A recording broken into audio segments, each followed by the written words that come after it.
stop and restart or accept jets firing, one of the two. Alright, hello everyone, and welcome back to my Beechcraft Starship Circumnavigation with the Apollo 11 audio in the background. And the Apollo 11 audio being from apolloinrealtime.org. It is synced with what was happening 56 years ago today, and the crew has been awake for about half an hour. Officially. They might have been awake before they told Mission Control. The noise on the comm seems to have quieted down now. I guess that we rotated a new antenna into view and probably also the Earth out of view in your window, over. And I decided to skip the part where they were a little bit choppy on the comms for the sake of everybody's ear. So my first plan for today is to, of course, take off from Kerry, fly over Dublin, Edinburgh, London, Paris, Cologne, Frankfurt, Stuttgart, Zurich, Milan, Venice, and then land in Rome. Time-wise, that should be okay. I'm not going to do the startup for the Starship since it's an easy startup anyway. Well, there is the engine issue, but last time when I tried to do the walk around, because if you do the startup they start you with the walk around on the ramp, there was a crash. The game crashed, so I think I'll just skip that going forward. Anyway, let's start the flight. As activity, because I really need to get on with it, I am going to be trying to write up my timeline of the future, though it doesn't seem like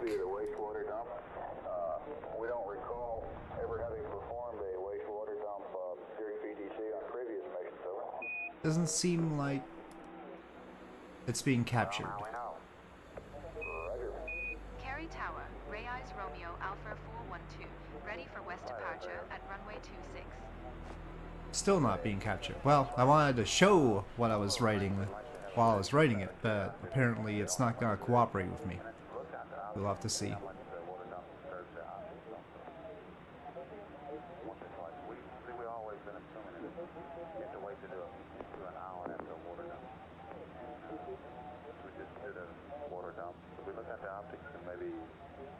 See any particles floating around outside the optic? I guess we could, but it seems to me like on Apollo 8, we got indications that it did, didn't we? Okay, well I won't fiddle around with InDesign and try and show it right now. But we are aligning. I was under the same impression. It seemed to me that we came up with this hour figure based on. Get the diskette in.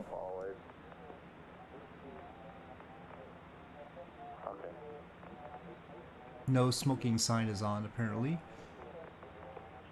Oh, it doesn't start us with some of the standard lights here. I imagine they're going to be going over procedures and checklists and stuff.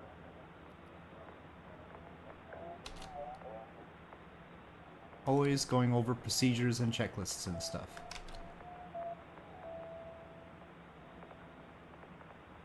Okay, we don't need that.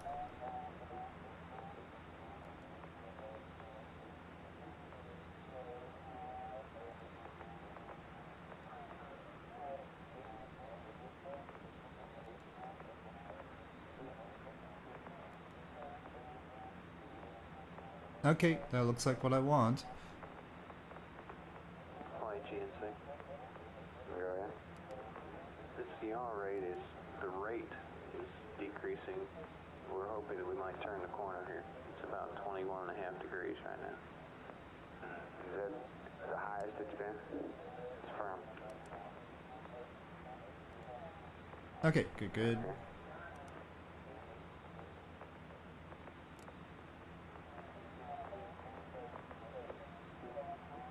Okay, that's fine. Alright, and anything else I should be worried about? Oh, well, the fuel. Because I didn't start fresh.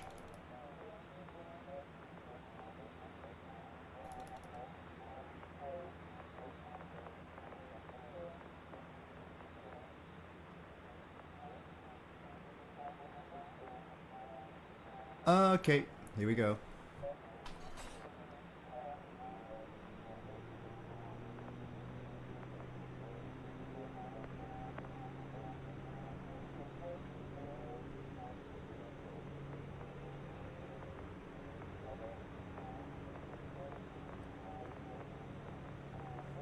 Whoa.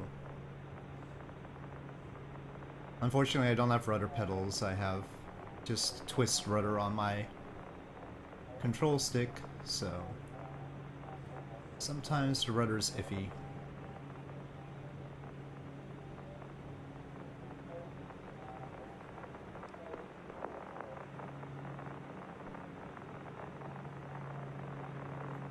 Okay, gear up.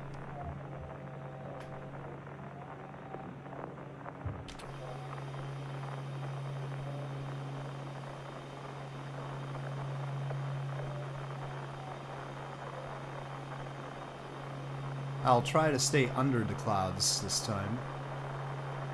We're not crossing large expanses.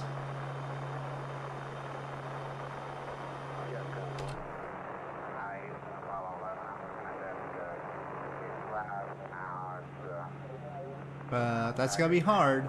There's not much room between the clouds and the top of the hills.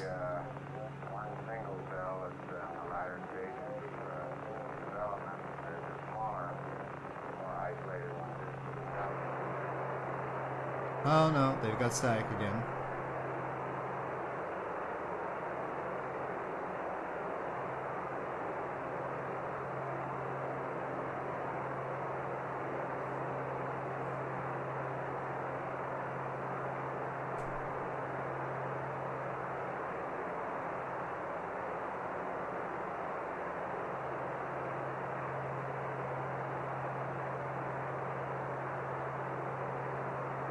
I guess people in those days were quite used to hearing static, though.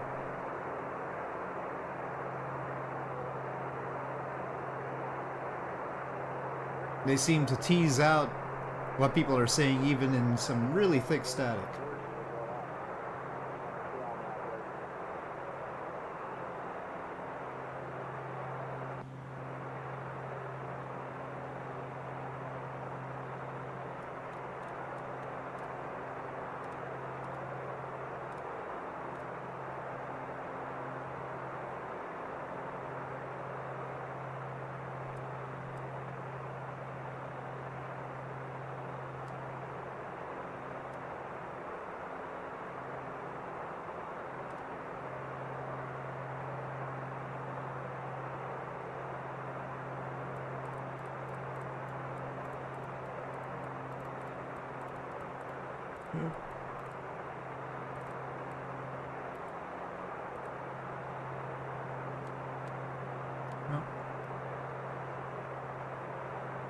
Okay, on to Dublin. Shouldn't be too long.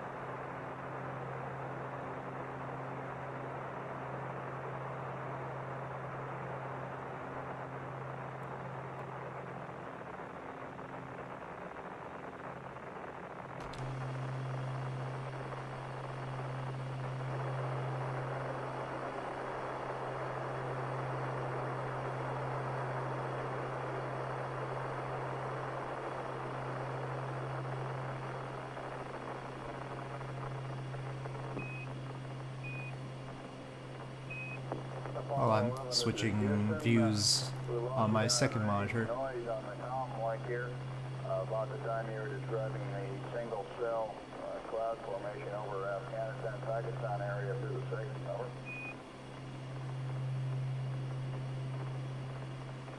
Right, it came through a lot clearer segment than with the monocular, and you could definitely tell it was a one single cell in the latter stage of the development. It must have gone up to over 50,000 feet, though. Let me just check on VFR map, sky vector, how high we need to be to clear everything.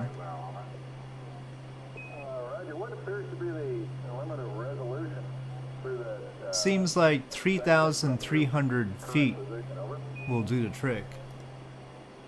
But will that keep me under the clouds? I doubt it. Well, I can't see it from now. It's outside the field of view. Roger. And I don't know how you'd really describe the limit of resolution. I'll think about that a little.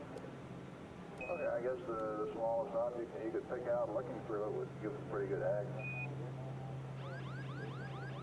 Oh, speed.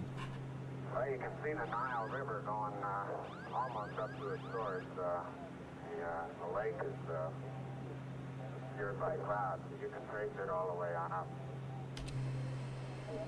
They're quite far away from the Earth to be able to see that, so it's impressive. Good optics.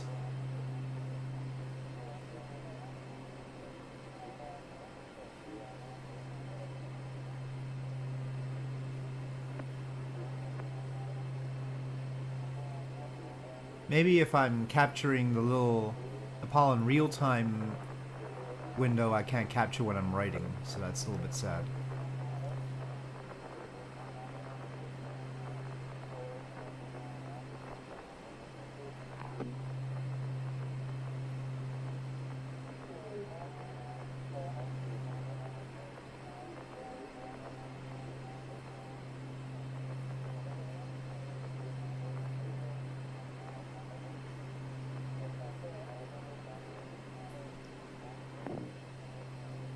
Hey, Bruce, this is Ken. Yeah, Ken. How things going? Pretty good. They just woke up. It's a tough day, huh? Yeah, hard day tonight. Yeah, it's going to be a long one. Is that like yours, Ken, that you just wake up? No, I've been in a meeting all morning, Fredo. Okay. What meeting? I'm trying to learn something. I'll let you start your ready here. Yeah, okay, thank you. Apollo 11, Houston.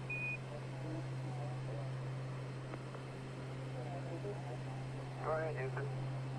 Roger, we've been working under the assumption that it would take about an hour for the interference from a wastewater dump to dissipate to the point where you could reasonably take star sightings for platform alignment, navigation, or something of this sort.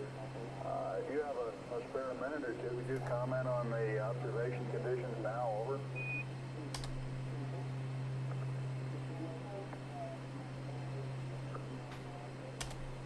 Yeah, stand by one, Bruce. Okay.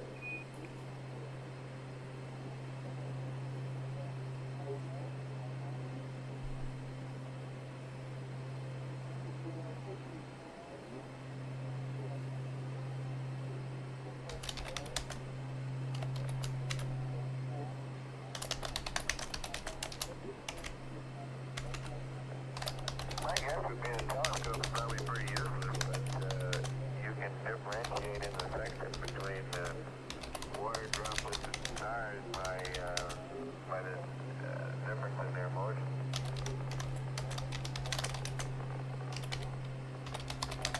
Okay, Mike, and I guess that we've still got, what you're saying is we've still got a lot of water droplets visible, but you can pick them out and distinguish in the section there. Right, I think so, but Buzz is looking through it now, just a second. Oh, okay.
Hello, DevScal.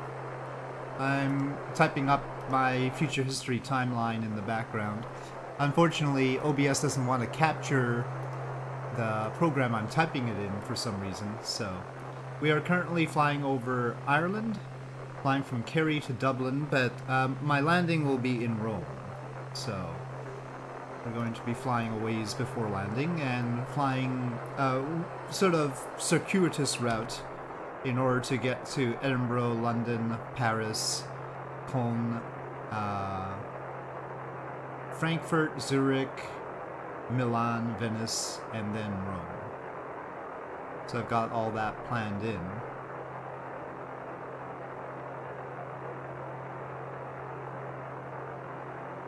Though we seem to be going very slow. Let's go faster.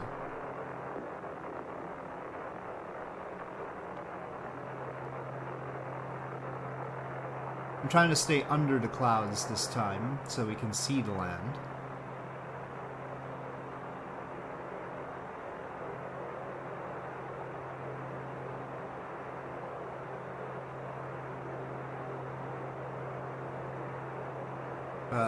We can't go as fast as I probably should, so maybe I should.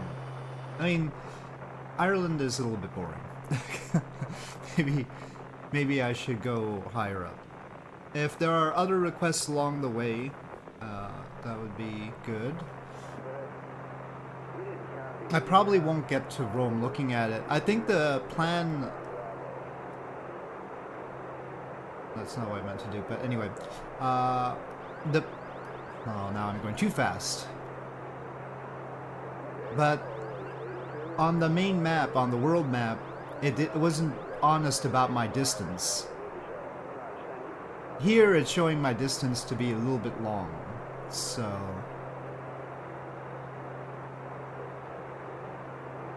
Maybe we'll skip Edinburgh this time.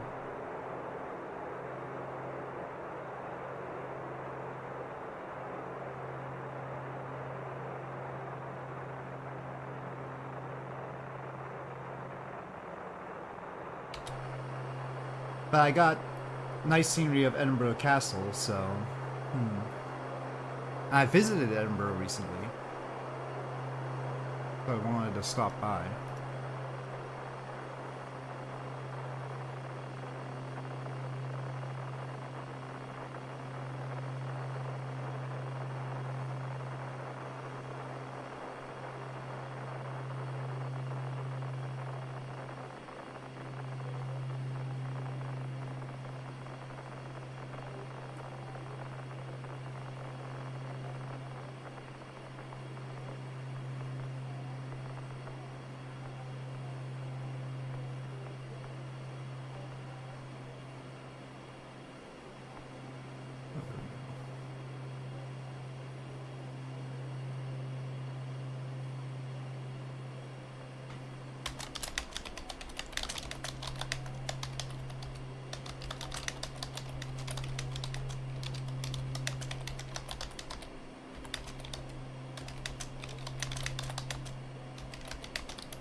It looks like this time the section would be quite usable for any alignment. There's actually very few small verticals nearby.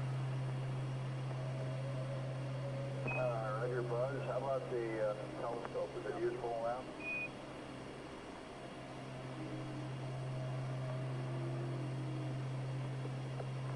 Well, it's not quite as useful.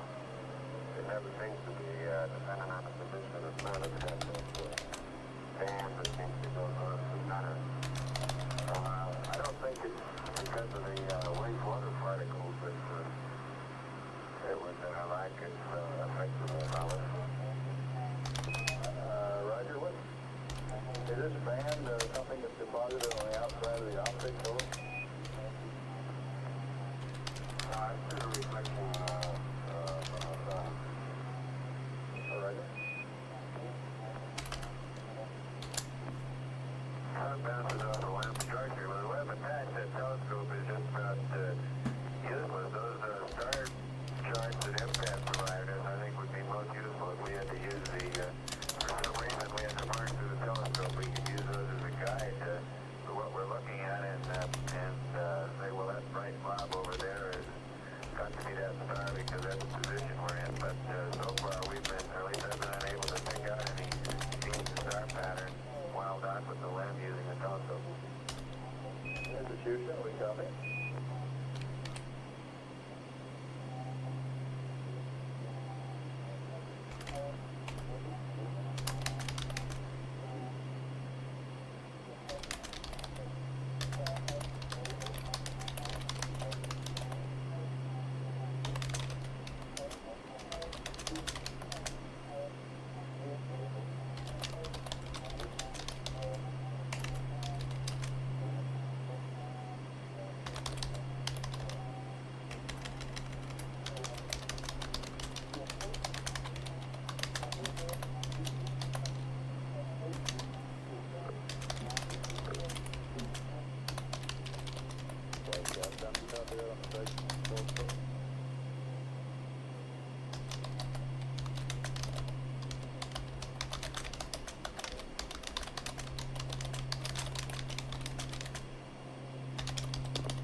I'm currently writing an explanation of boil-off and zero boil-off tanks. That's what I'm doing.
Contact, hello.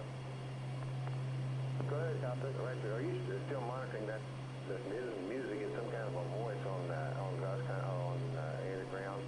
And is it objectionable to you now? If it is, we can switch lines.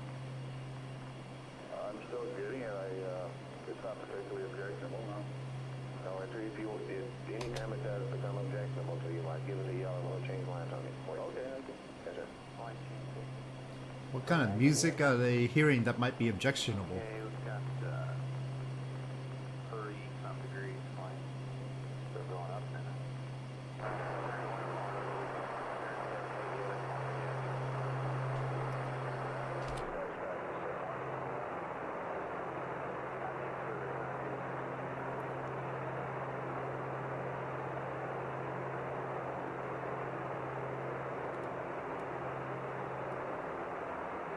Well, I haven't actually tried the airspeed hold option here.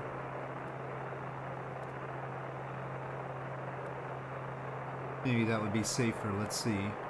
Speed hold.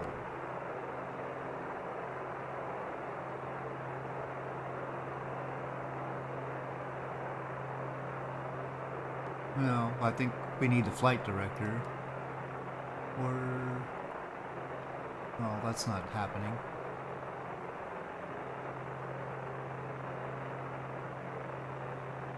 There's actually... the autopilot switches down here and up there. Speed profile. Yeah, it definitely doesn't want to do that. Doesn't want to do that either. Okay, forget that then.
We're not that far from Dublin. That's why I'm not going any higher. Now there's a really low foggy layer here.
Leading back over there, and I told her check with those two guys. I don't know. I'm really concerned.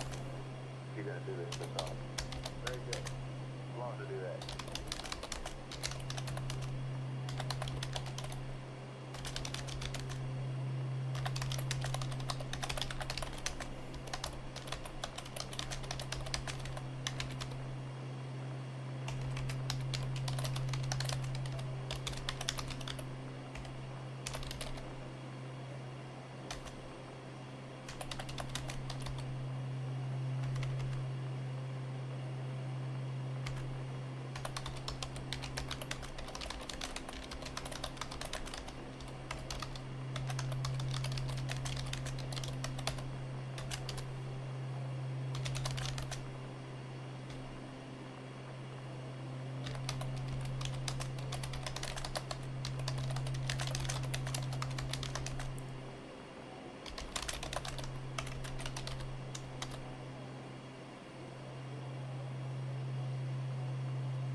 Hello, Ergie.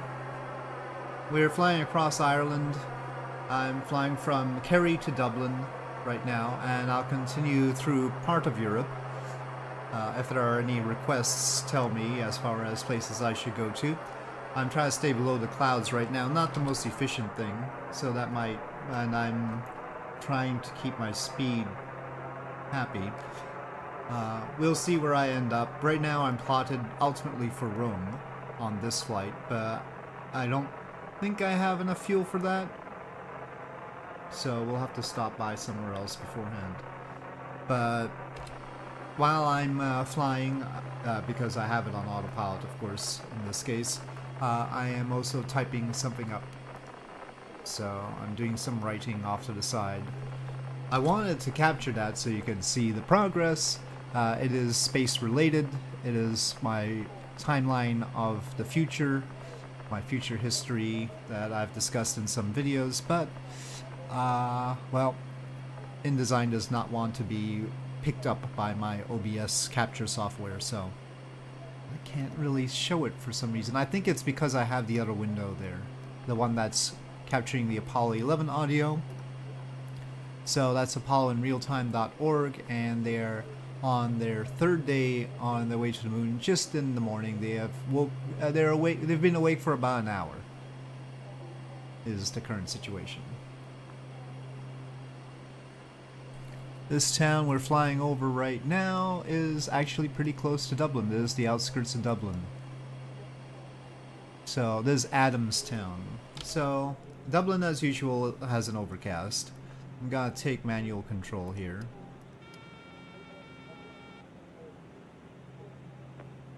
So that we can see stuff, hopefully. Okay, how risky is this gonna be? Wobble as I take control.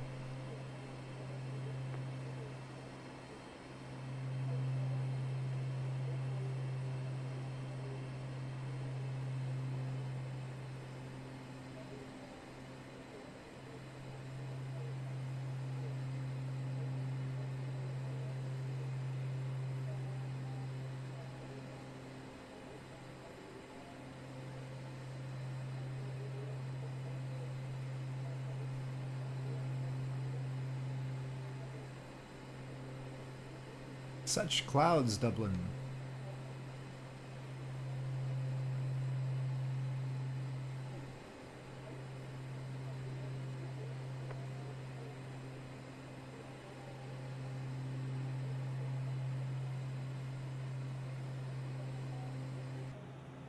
Speed just barely okay.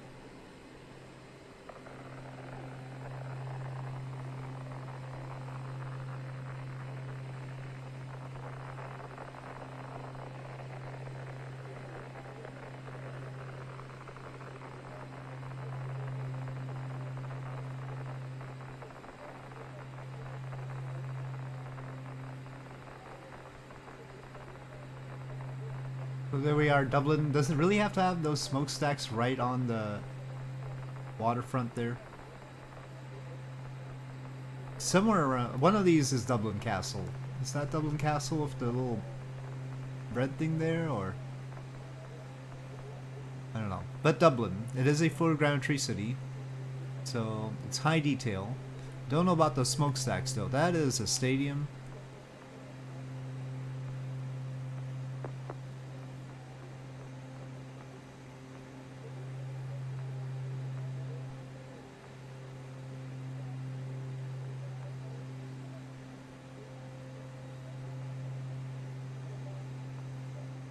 Okay, I don't want to smack into the smokestacks.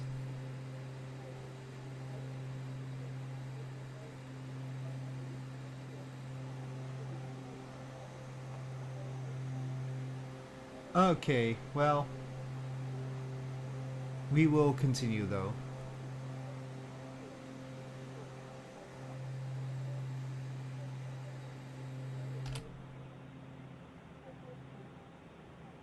Oh, it didn't really pick up the fact that I passed over Dublin because I aimed for Dublin International. Okay, let me just make sure I fly over Dublin International then.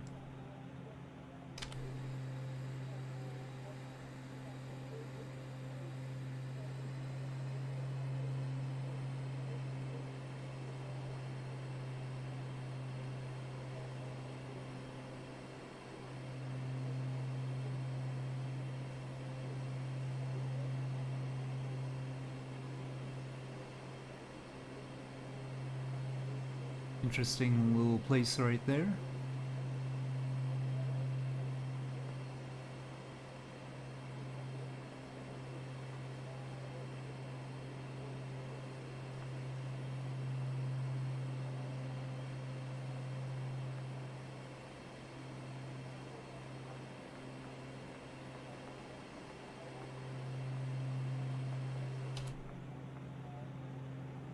just waiting for it to... I could just manually send it to the next leg, but...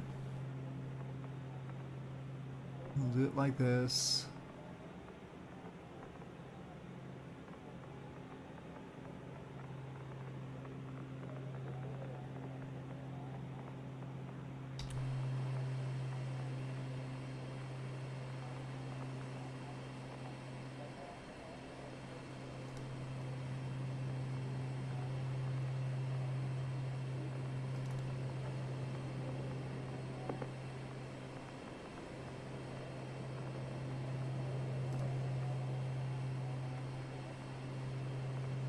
Okay, Dublin International.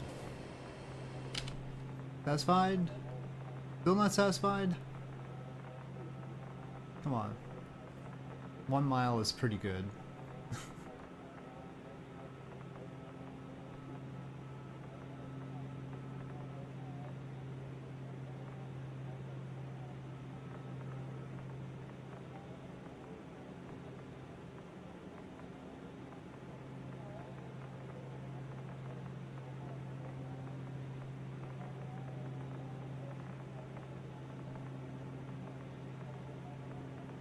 Okay, maybe I have to manually set the waypoint. But anyway, let me first adjust the autopilot.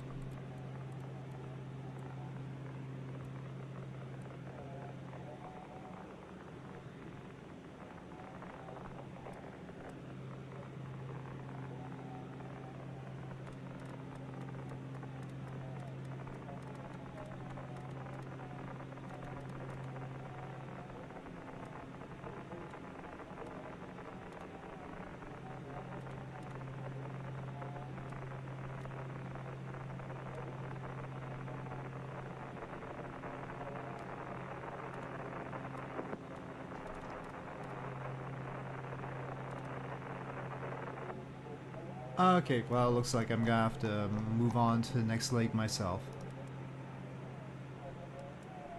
No, that's not each thing.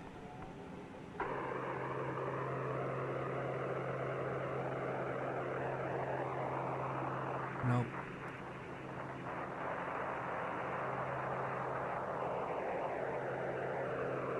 Right. So...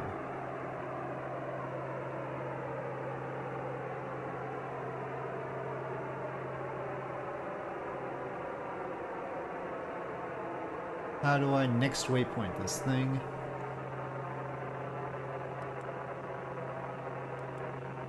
Inspect waypoints? Apparently not. Route library is probably not right.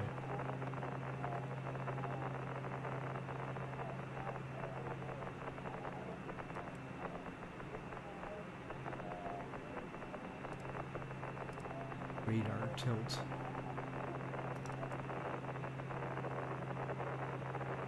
You'd think it'd figure this out. Gosh darn it. B-nav.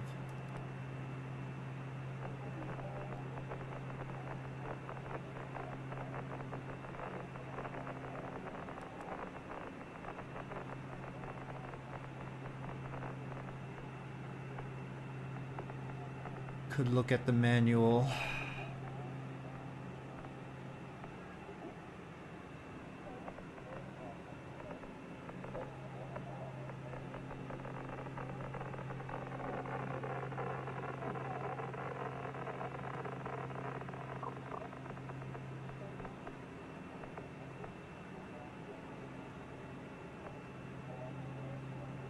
There was some way of having a cursor on here that could select the next waypoint.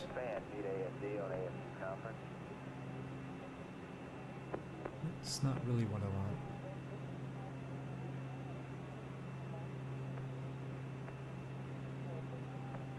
I mean, I guess it's not critical, it's just preferable.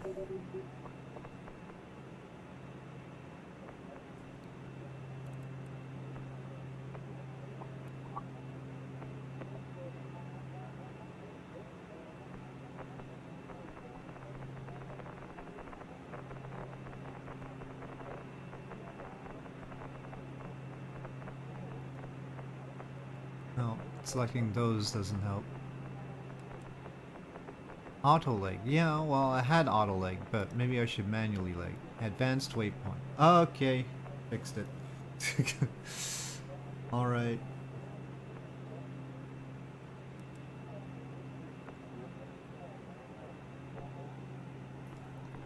We're in a cloud.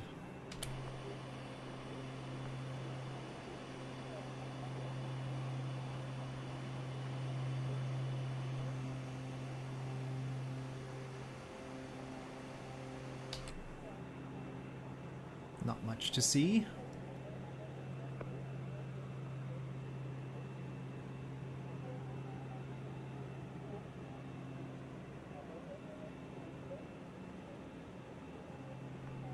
A bit hot, but not bad.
Good morning, Commander Mechanic Fred Hayes there.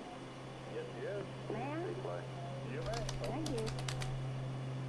How's your angle? Yeah, we started to come back down. The angle's about 24 degrees. About the rate. Another rate. Southbound motor dive. So it's Fido, southbound motor dive. a half high.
Negative, and this morning was the first time I'd ever heard anything about it.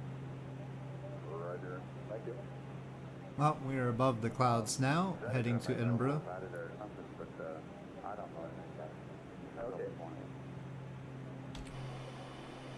A little bit out of our way. It'd be straighter to just go to London.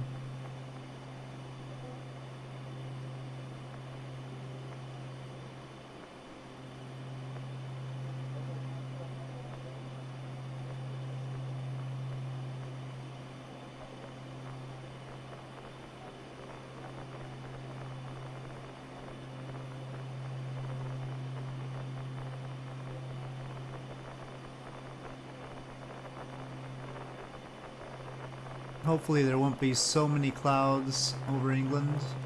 As long as the clouds are higher than about 4,000 feet, we could stay under them and still see the ground without hitting anything. England is low. It doesn't have much bumpiness.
Okay, we do see the coast of Scotland up ahead. We've really been passing right by the coast of Ireland. We've been going along the coast of Ireland up here. And we're crossing at basically the closest point between Ireland and Scotland.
Yeah, hey, just for a drill, would you check with Madrid and see if they are still receiving the voice subcarrier from the CSM? I guess that's the 30 kg subcarrier. And you mean the 1.25 voice subcarrier, sir? From the CSM?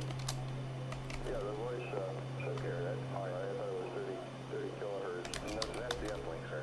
Oh, okay, right. No, I just want to make sure that we haven't lost comm or something. All right, so okay.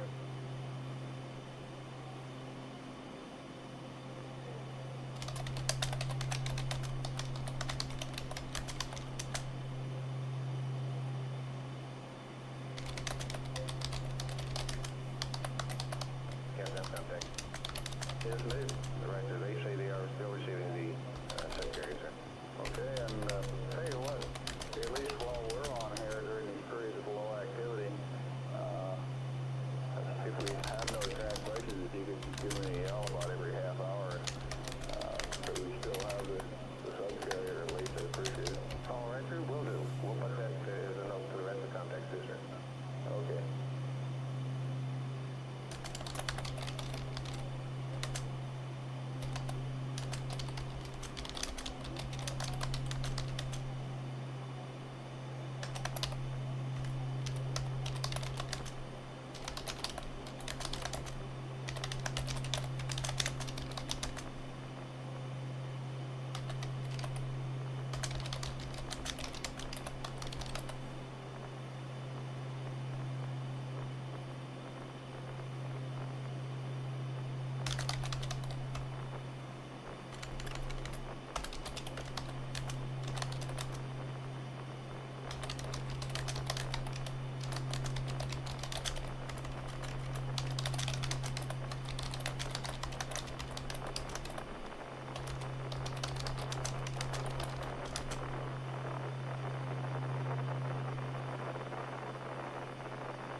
like our O2 flow transducer has gotten a good bit worse.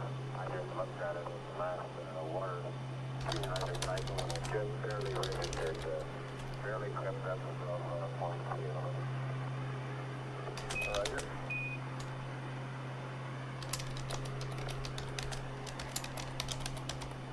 Hey, convoy. You copy that? You know, it's the same thing. We were on low bit rate then and good to see last night. I want to see what makes it fun. Okay, when's the next one? About 10 minutes? Roger, flat day crew every 10 minutes on the 10-minute mark. This is Capcom. We could ask him for a manual one if you needed it, couldn't we? I suppose we can fly over Glasgow as well. Until the next cycle. Do you have it right now? We'll deviate a little bit. It's not that far off. Is this the sort of behavior we'd expect from this transducer booth continuing to get worse? Anybody after that? Probably. We'll just have to watch it for a while.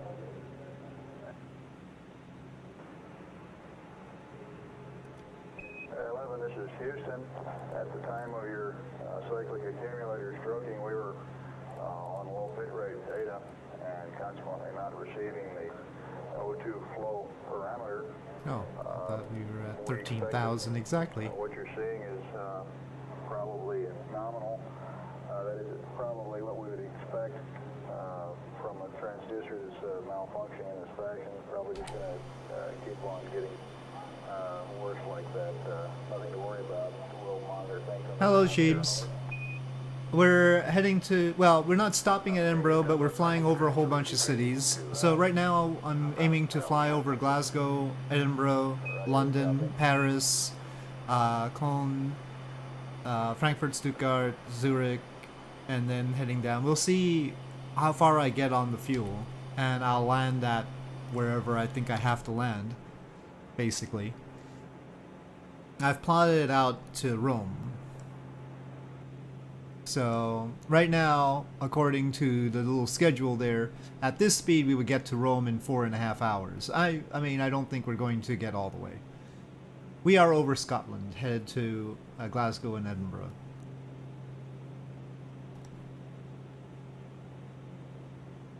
Let me check the minimum altitude for this area and maybe we can dip below the clouds.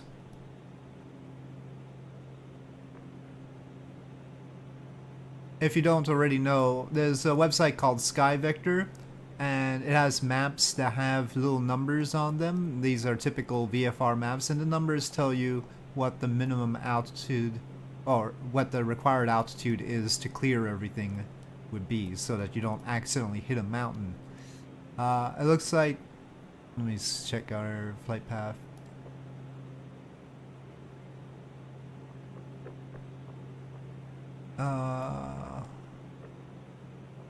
Yeah, 4,000 would be fine. The question is whether these... I mean, it looks like 4,000 would be under these clouds, so let me just go for it.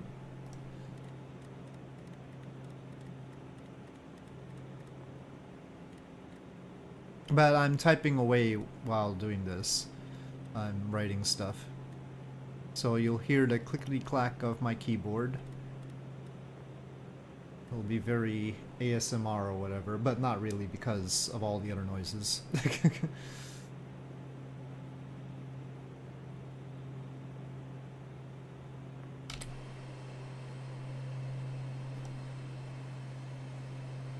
Unfortunately, I wanted to capture what I'm writing because it's about the future history stuff, but it doesn't want to capture my InDesign window at the same time as the Apollo 13 stuff.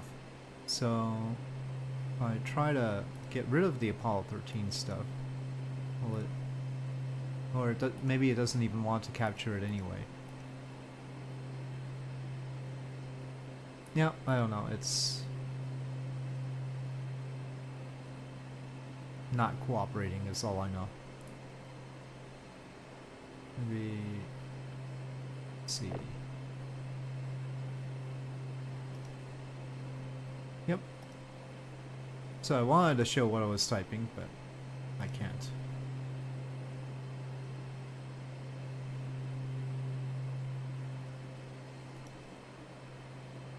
Or maybe, hold on a sec.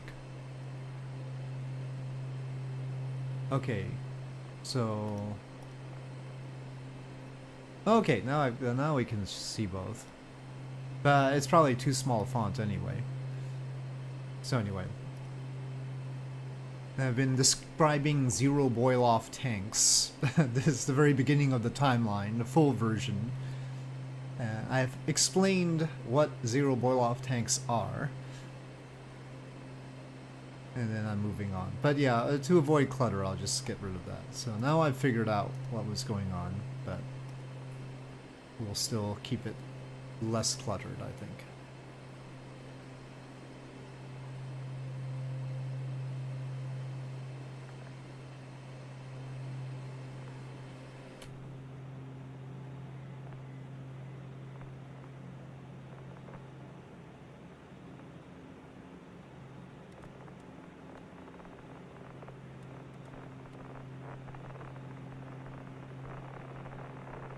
Long space documents. Blinding yourself. Let's not go blind reading it. I'll release it at some point.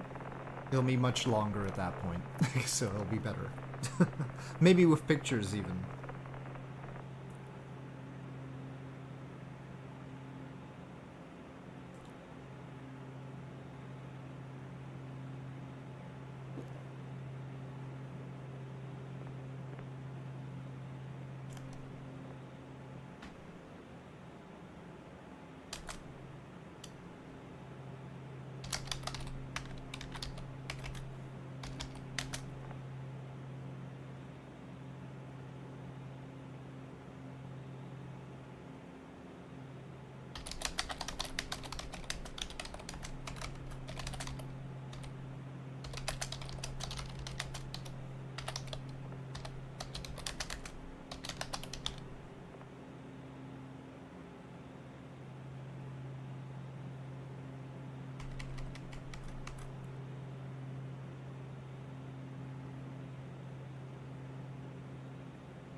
So we're aiming for Glasgow here. Hopefully it's somewhere underneath the clouds. What you're going to keep on your SSD, except for your main KSP install? Usually your biggest game, probably. Some will just require an SSD anyway.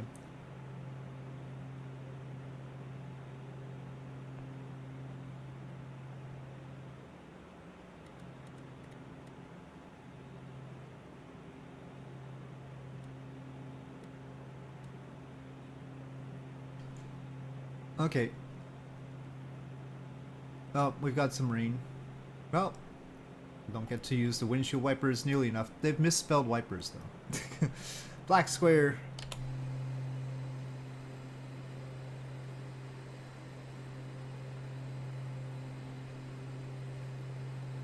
Okay, I might as well take manual control here. Rainy Glasgow, typical. Hello, Zach. Oh, Red Dead Redemption 2 won't require, or Hunter. The Hunter also doesn't require an SSD. This is not that kind of plane. But I mean, it's maneuverable, but it's not like that. This is a stately sort of business plane.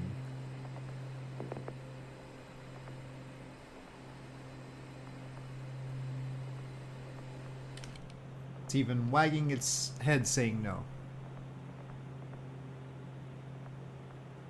So, it's more like something like Cyberpunk would probably require it. 49 hours, 52 minutes. Okay. Apollo 11. Turning. Distance from Earth I'm not gonna do loop-de-loop, but I might do some interesting turns. 558 nautical This is miles. Glasgow, Its Scotland. velocity is 3,441 feet per second.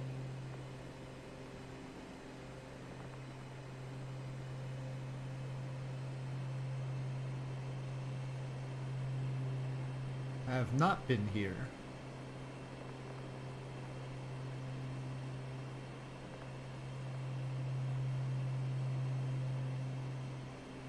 Well, that's an interesting neighborhood right there. That circular one with trees in the middle.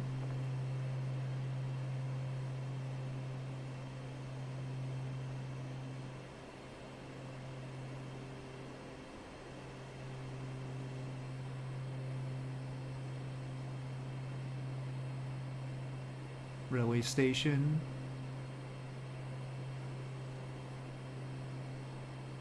I don't know many sites in Glasgow, and it doesn't have any specific points of interest. It's just a photogrammetry city.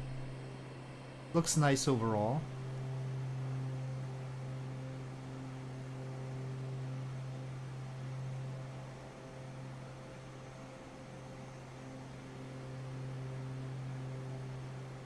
But on to Edinburgh.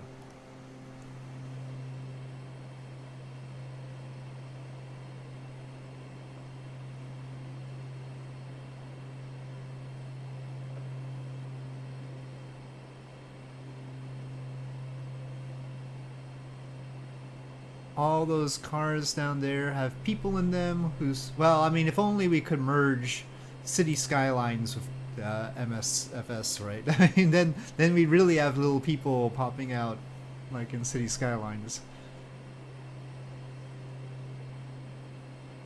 It is a very special plane, very unusual plane, that's for sure. So, crossing over to Edinburgh. Of course, we really want MSFS in KSP.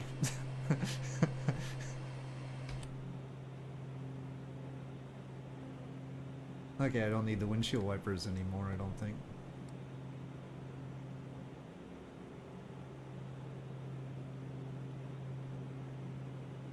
Plane tunnels. There's some skyscrapers that have gaps like that. I am not going to fly through Tower Bridge, okay? Have you seen a human motorcycle? No, the last one was during about the time of the Omni switch. Fox is doing MTE. Could you explain that? Sorry, I've got other acronyms in my head. We'll probably have to wait a while until we Oh, okay. Fox is Ballistic Fox. MTE is which one again? a little bit off 10 minutes when we get back around where it's a high bit rate course. Okay. Oh, Map the Earth. Map the Earth. What is Fox doing on Map the Earth? All we've seen up to this time. Yeah, I know. I've seen it. I haven't gotten it to work. The tiles are too big. Different from what we've seen before. Like, But there's nothing that's gonna have the resources to deal with that. This morning are the same as they were yesterday. You mean you saw the same increase in the flow indication? Roger, flight is based on our chart recorder data back there.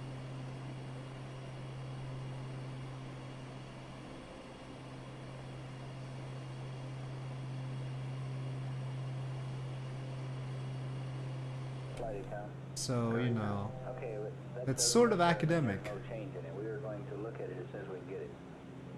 Okay. I mean, I made my terrains.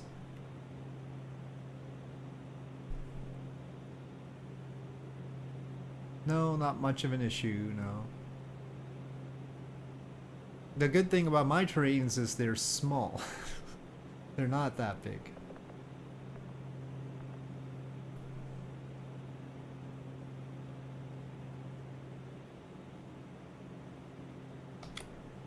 Oh, suddenly rain again. Alright. We'll survive. 17 nautical miles to Edinburgh.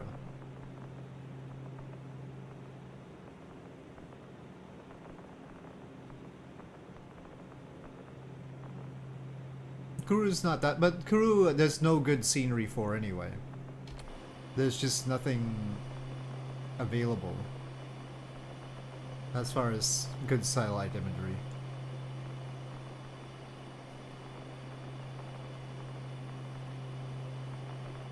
I mean, I think even Google Maps doesn't look all that great. It's got clouds baked in and everything.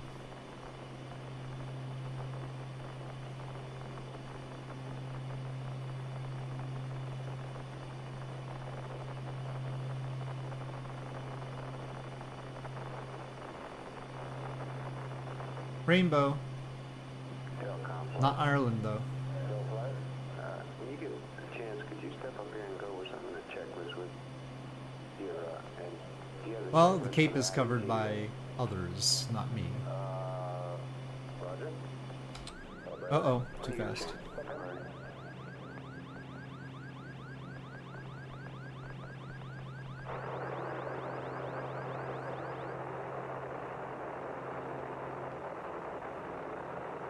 Anyway, it's not about satellites. It's really for the plain people.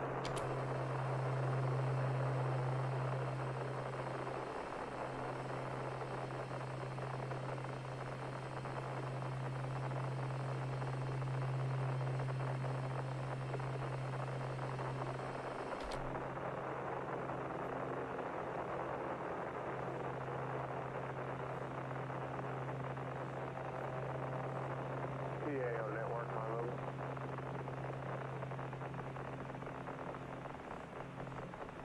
Go ahead, network. Yeah, we'll be on 85. Put that there. Okay, I'm not very much talking about that. Larry probably does all that. Okay, he asked me whether we was going to be on the 210 or the 85. The answer is we're going to be on the 85. Okay, I'll pass it on to him. Thank you. Well, we see the 4th road bridge and the 4th rail bridge over there.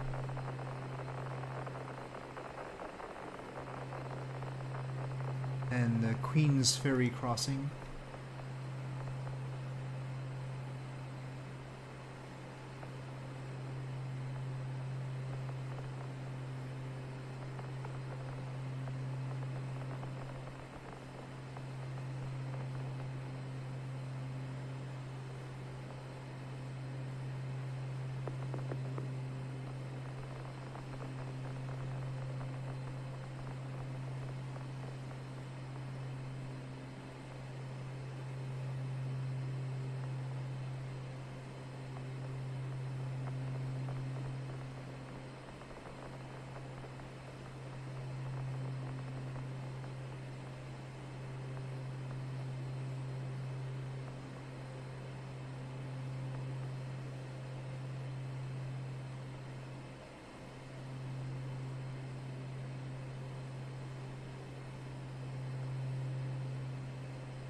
The airport.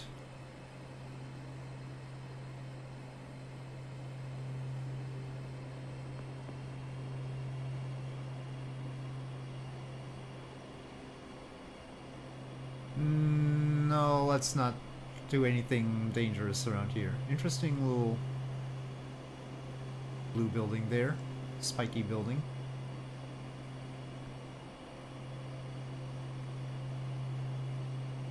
Nope, nope, nope. Not with this plane. We have to take this one seriously because it's got this pad and all the failures and everything. It demands seriousness. Circus tent apparently, but right at the airport. And well away from the city.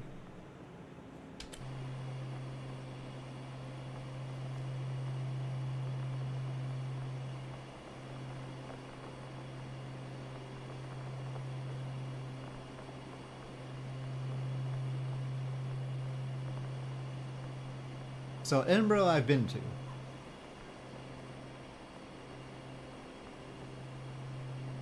Maybe the airport employees. Somehow doubt that.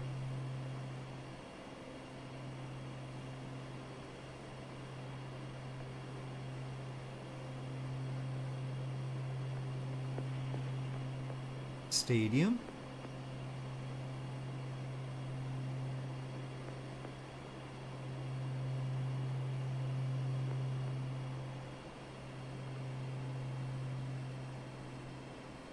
So there's Edinburgh Castle. It's really magnificent on top of its rock. There's a little flashiness because of the way they did the photogrammetry. It's just of the castle. And then there's the Royal Mile, that road. And that leads to the Palace of Holyrood House. That's that palace there.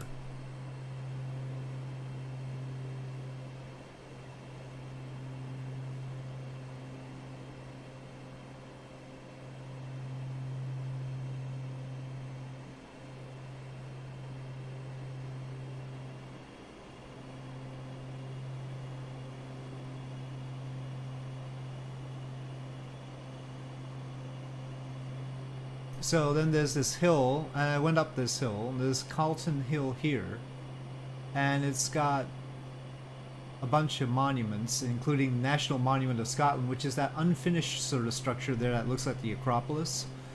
I don't know if you could see that. They ran out of budget for the National Monument of Scotland. There's a nice outcropping, and then back here, that peak is Arthur's Seat. I tried to climb it, but it was a bad day. It was rainy and cloudy, and actually there was no view from it, so I aborted. My heart wasn't in it either. Literally, I was struggling. It was not a very tall mountain or anything, but I don't think I had enough to eat for breakfast or something.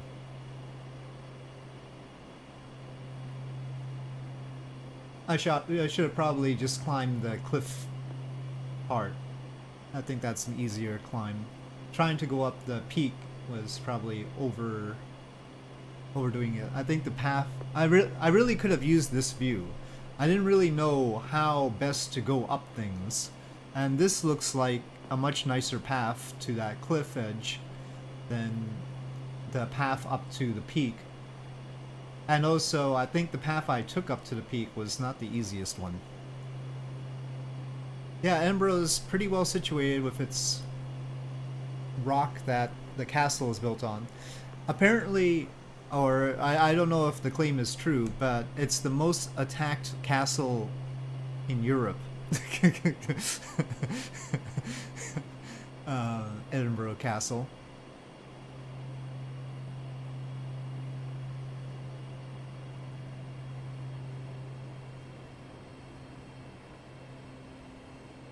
It's had its buildings destroyed a number of times. It's just, Scotland tends to rebel and then have civil wars, like, all the time. I don't know if you know about the, what you call it, Stuart pretenders, you know, Bonnie, Prince Charlie and all. So, this train station is Waverley Station, and Waverley is a series of novels by Sir Walter Scott. Somewhere in here is the Scott Memorial, which is a very nice tall Gothic structure. If you got that, oh, you can sort of see it back there. But yeah, so they're big on their authors around here.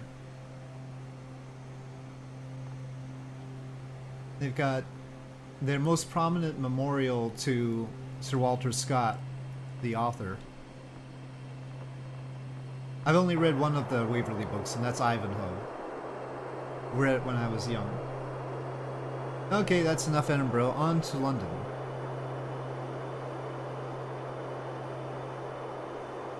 But I did post my London travel, well, not my London travel, my Britain travel log in the Discord, so you can read all the juicy details of my Edinburgh wanderings.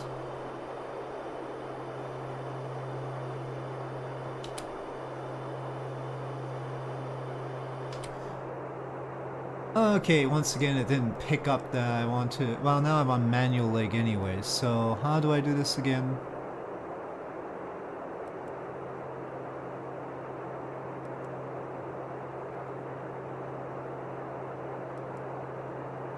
Inspect waypoints. No.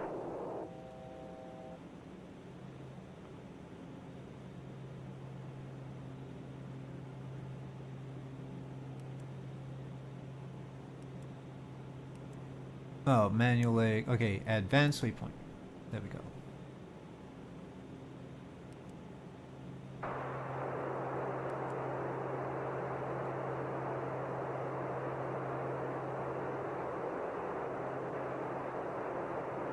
No. That contains. It's not London. It's Britain. It contains everything. I referred to it as a London travel log because I landed in London. But yeah, it has all the things I did in Britain.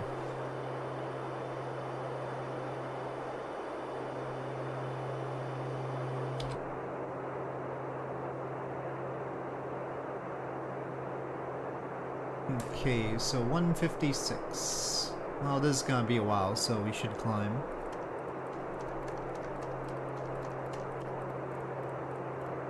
Oop.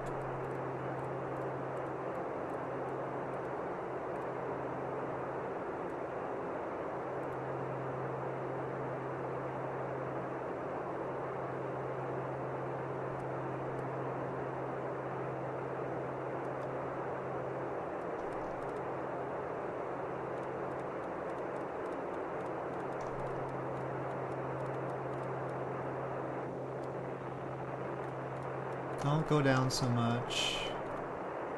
Come on.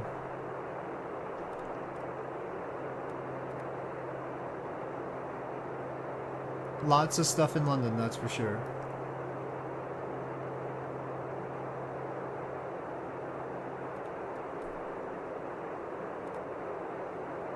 We'll go for 21,000 feet. It's nearly 300 nautical miles.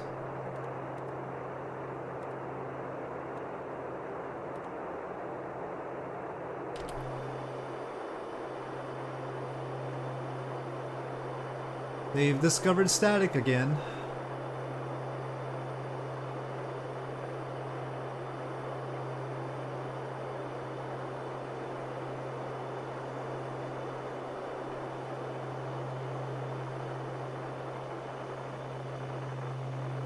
People go, mostly the old days were great. No. Mostly the old days were listening to static.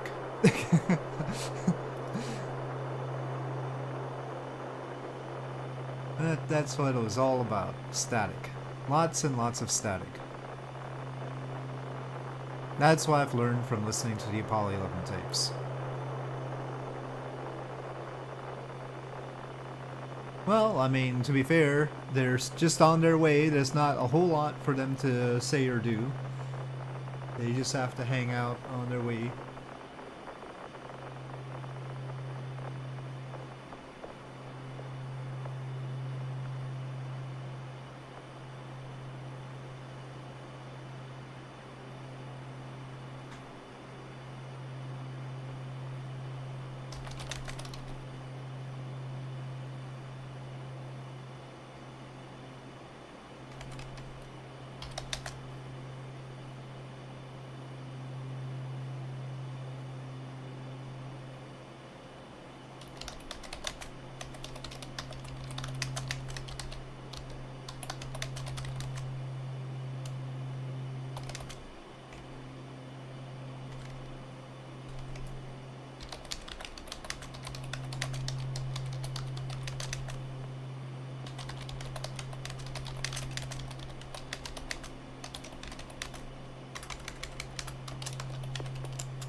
Secondary lift test.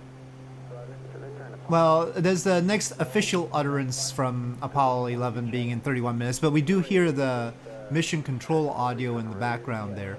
So those aren't listed in the timeline. So keep that in mind. So we do hear these little conversations that are okay.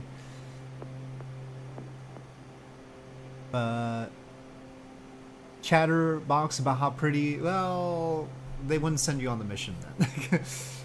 Being quiet is probably a positive thing so that you don't irritate everybody else on the crew.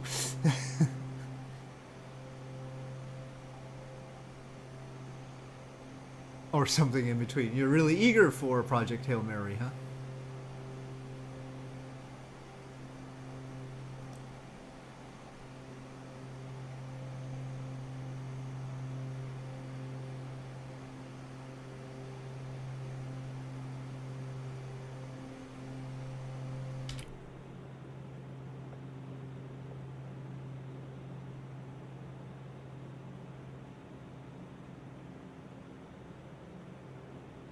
Capcom contact.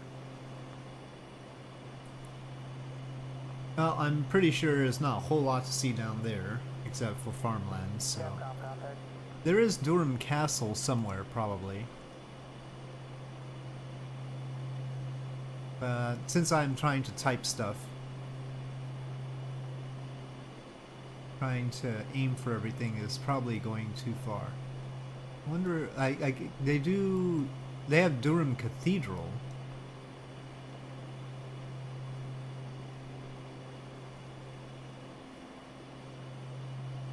As a point of interest. They have Durham Cathedral as a point of interest, but not Durham Castle. Durham Castle is one of the oldest ones. It was like William the Conqueror era, initially. Read it before the movie comes out, yeah.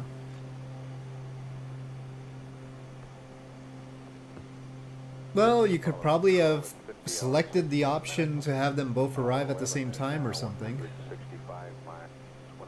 But it depends on which location they're coming from. Traveling at a velocity of 3,423 Logistics. feet per second. Flight controllers report all systems well within the normal range and operating very satisfactorily.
Both sold by Amazon, yeah, but different Amazon warehouses probably. You like space logistics? Well, obviously.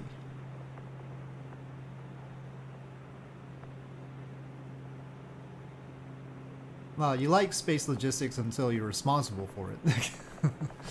then it's harder.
Space is hard.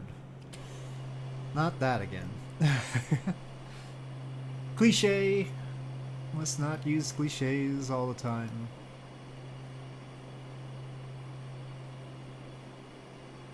So we are over England now, as opposed to Scotland, of course. National Pennies... Oh, Pennines National Landscape. North Pennines National Landscape. That's what I meant.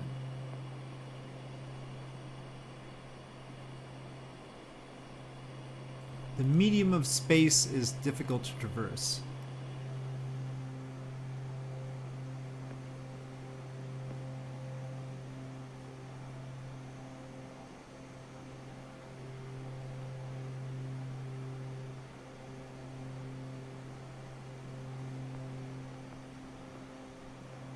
I don't know, it doesn't have the same ring to it.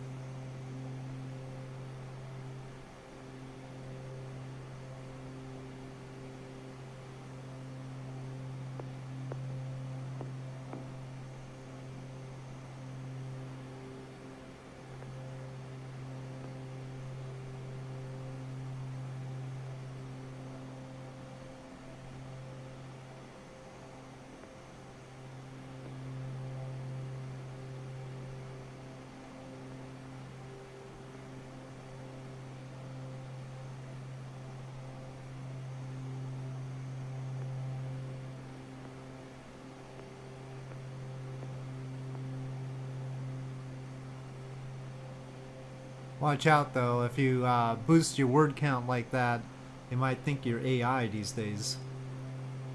I don't know. I don't know what the heck will lead you to be mistaken for AI, but probably writing well, probably writing well will make you mistaken for AI. Very dangerous.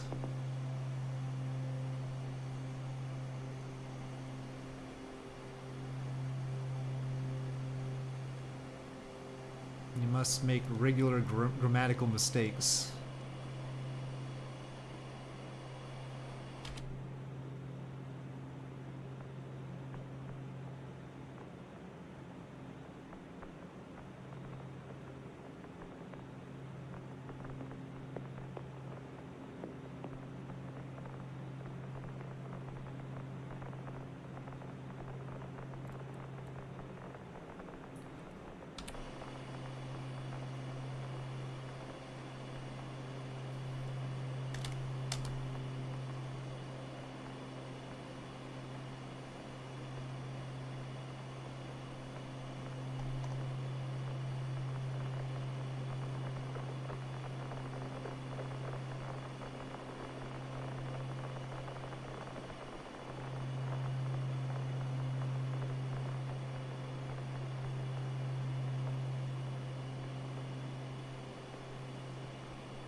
Tesla boss from receiving degrees in any science?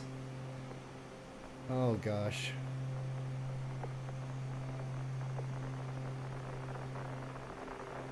Those captchas are getting harder, you know.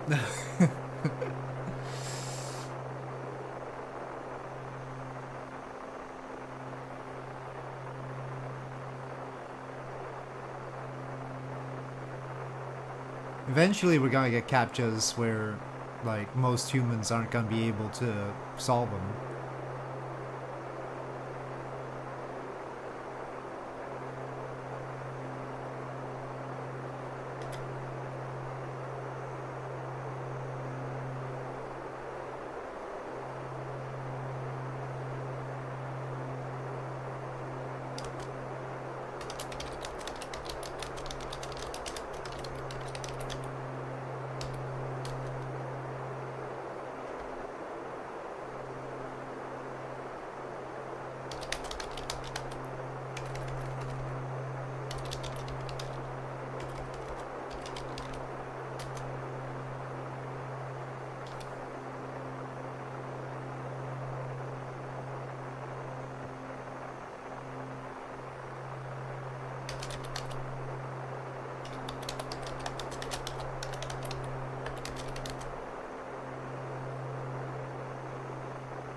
They're getting sillier? Maybe. I don't know about, I don't know if the ones that I've seen were silly, but...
Rose has been requesting that we give him a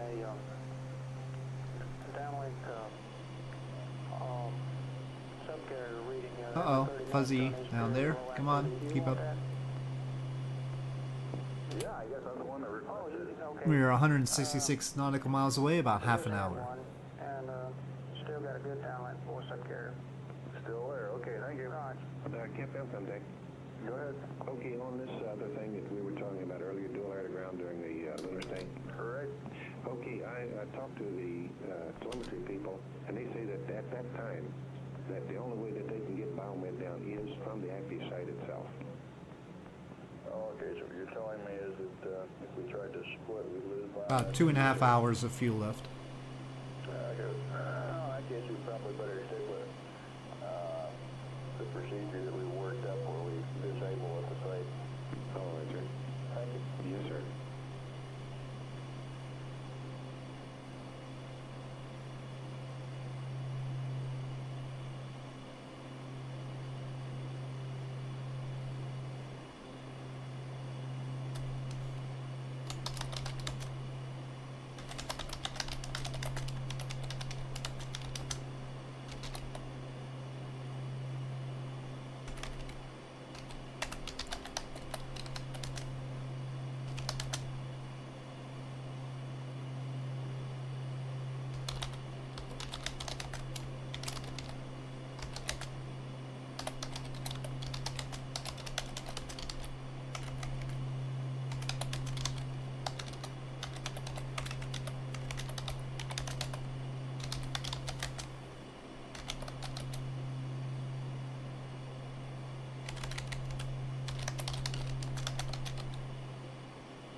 Sorry for not talking, of course. I'm typing away on my timeline of the future. And we're still en route. Okay, why don't you dig it up for Capcom and you come back with it. For Capcom, I don't even know anything about it. Okay, well, I'm in a position to give you a little bit of information here. I talked to Wally Teague a few days ago on the subject, and if I'm not mistaken, also to Bob News. And that's my FB2. This is Bob News here. Oh, yeah, okay. Hey, Bob. Yeah, I talked to Teague, and he contacted a Dr. Kovar, Kovar in SNAD, and he got some exposures, used black and white film, magazine view, 80mm lens, Infinity F8 exposures of an eighth of a second, a half, 1, 2, 4, and 8 seconds.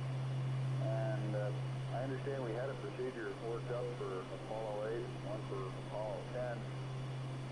And I'm talking to Cliff Charlesworth this morning. He seemed to think that they may well cancel mid-course 4, and it might be a nice thing to do. So I think we ought to start getting our ducks in line. Okay, I'll round up everything and see what we have. Okay, thank you. Okay. Thank you, Bruce. Roger, thank you. Capcom flight. Yes, sir. How about a radio check? Roger, my goals, preferably with the CDR. I'd like to hear. Fine. Okay. Yes, Apollo Control, 50 hours, 40 minutes. Apollo 11, He's probably got 166,135 miles from Earth. Capcom is going to take a radio check there, I think, with the crew. Apollo 11 CDR, this is Houston, radio check, over.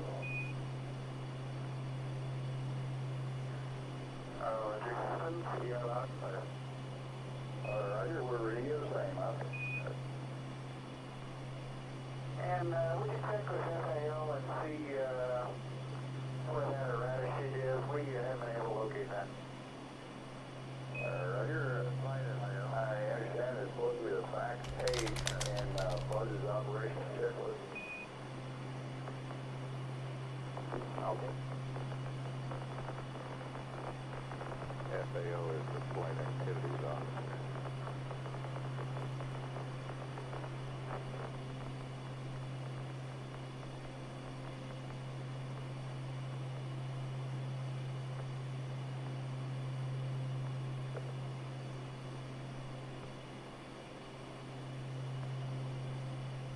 Apollo 11's velocity is 3,404 feet per second.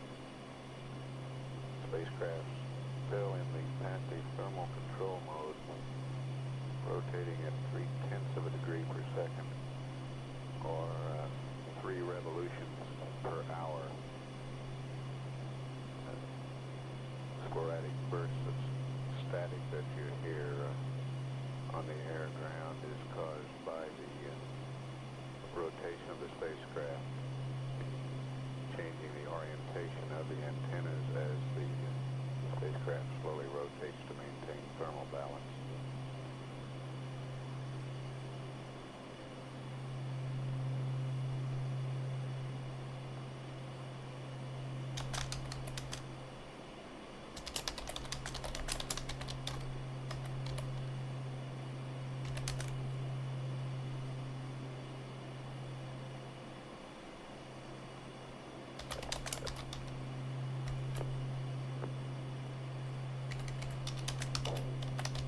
Capcom network call?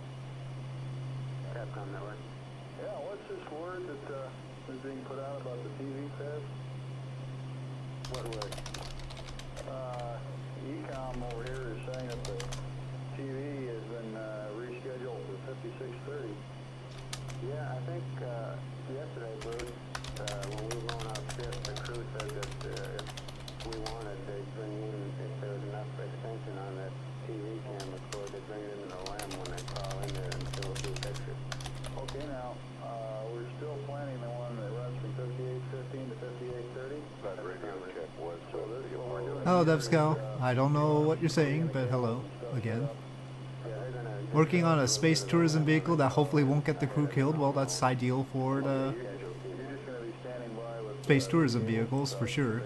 That's affirmative, and to bring it in. Tough to keep the tourists safe. Oh, okay. Thank you. Roger. We're still flying over England towards London right now. I'm tapping away on my timeline of the future, trying to figure certain things out. Looking stuff up and adding details.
Okay, hello Jude. Typing ASMR. Well, that's what I'm doing. I guess. But we have many forms of ASMR. We have the engine sound, we've got the Apollo 11 background chatter, and my typing. I could mute my typing if you guys insist.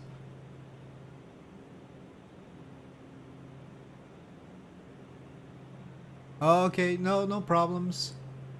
I'm glad that he enjoys watching my stuff. I was not bothered. I was just mildly amused.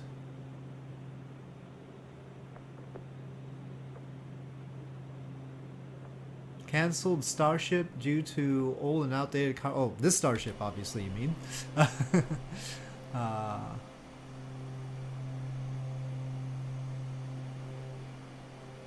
Well, I mean, there's no need to feel bad either. I mean, it wasn't clear to us, so.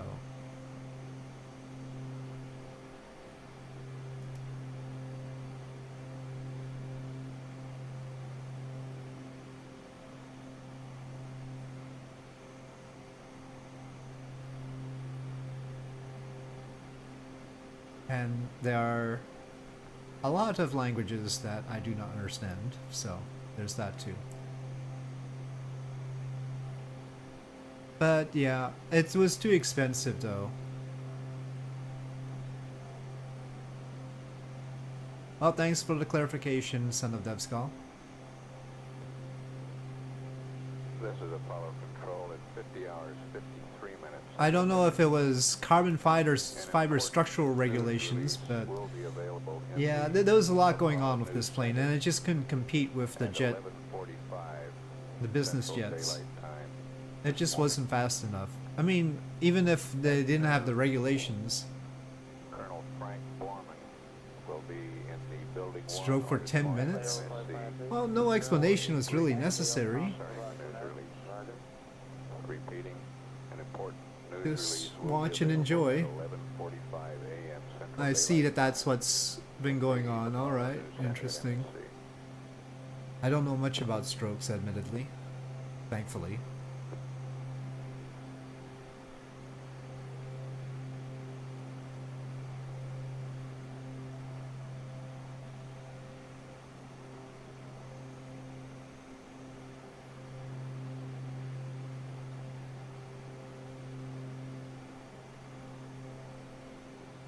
Yeah. Well, I'm glad he still likes to watch the stream.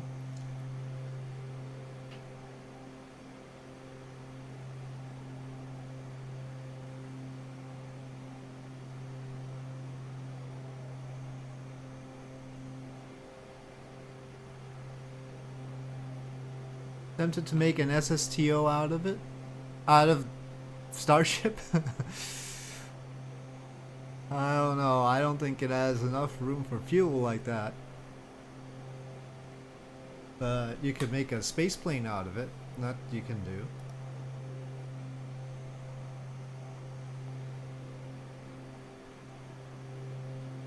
But yeah, unfortunately the era of business jets took over.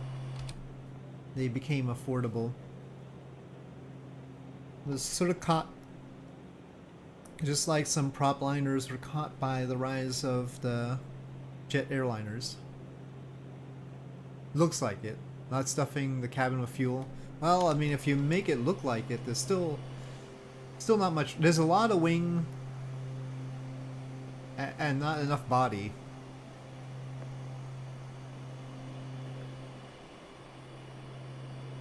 But I don't know. You could maybe make it happen. It's not impossible. Okay, we should probably descend now.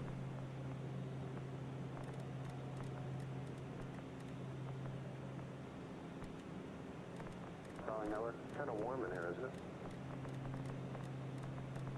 We'll get them to turn it down. They won't turn it down. I thought it was George who did it. Okay, they won't turn it down. They go through something about humidity or something.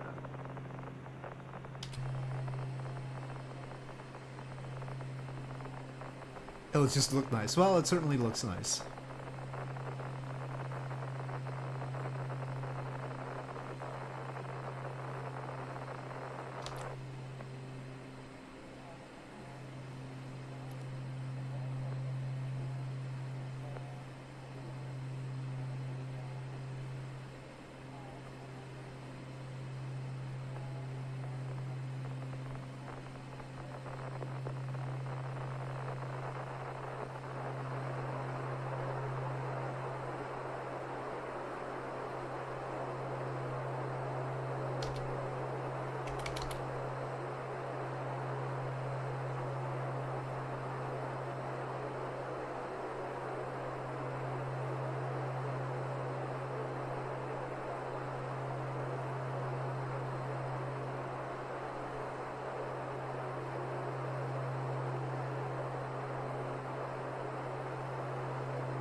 Well, they discovered static again.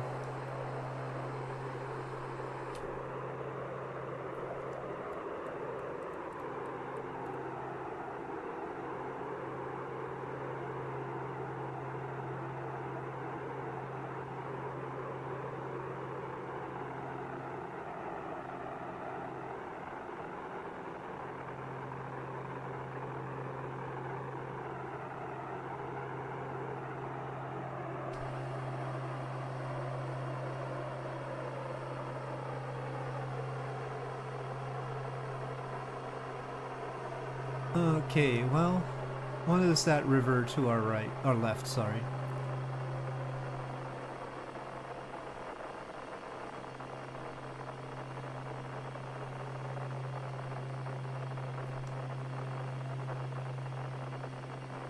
River Great Ouse. O-U-S-E. Well, very British, I assume.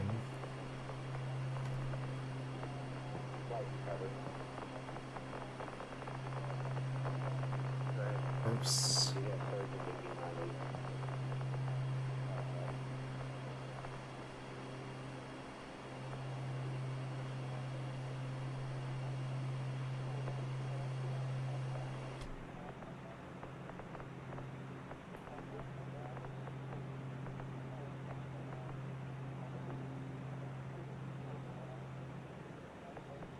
Probably, maybe land in Paris would be good.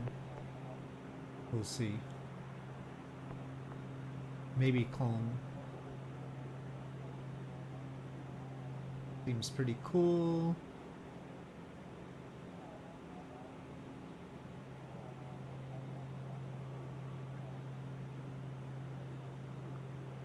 Didn't really get the pressurization on, or at least not on high. Oh, how was it? Oh, I guess it wasn't too bad, but let's actually set it lower since we're descending.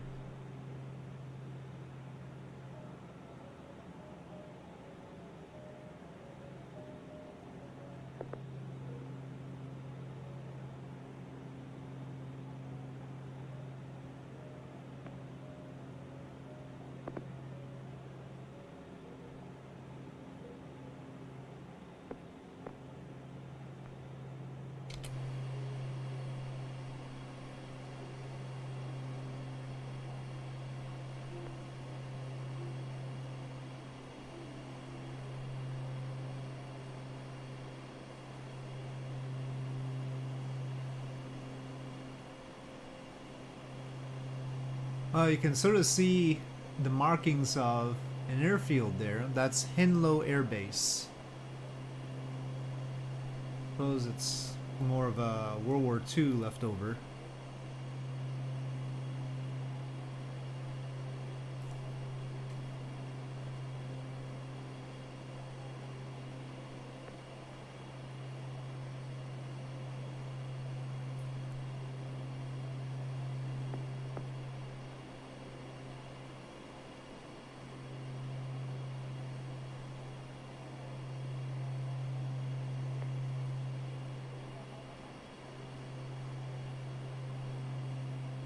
You can sort of see an airfield in front of us. That's Luton.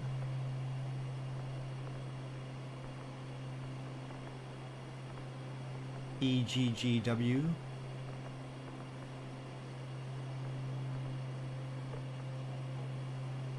Sort of serves the London area, though it's pretty darn far out.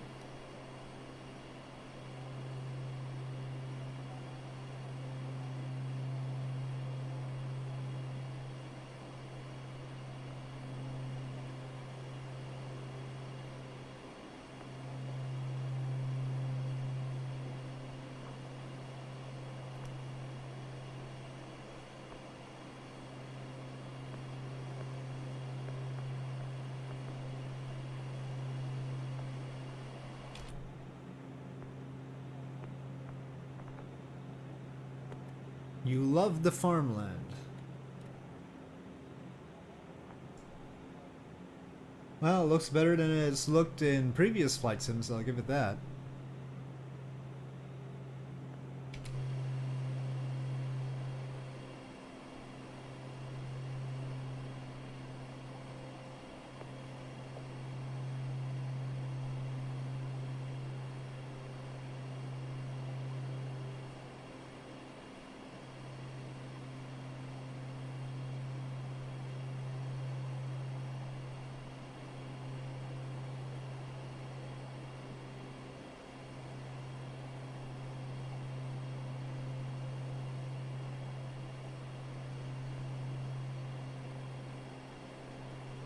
I'm definitely a city buff myself.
Mostly clear over London today.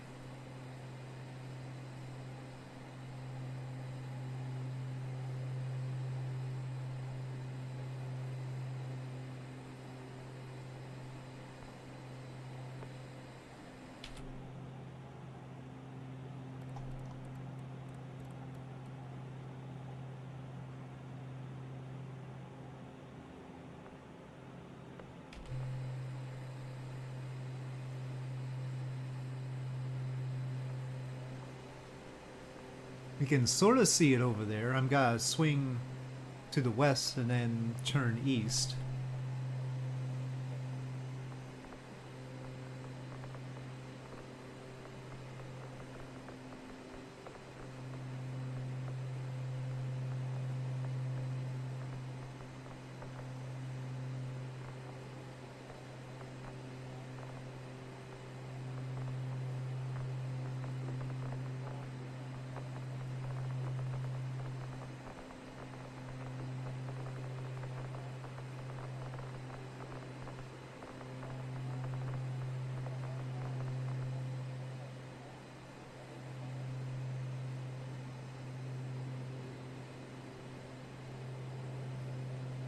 Oh, we hear some airliners coming in, I think.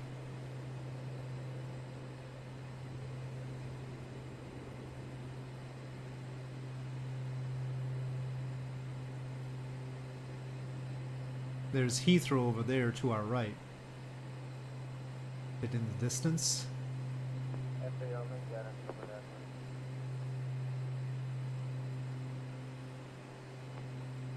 Down there to the left is Wembley Stadium.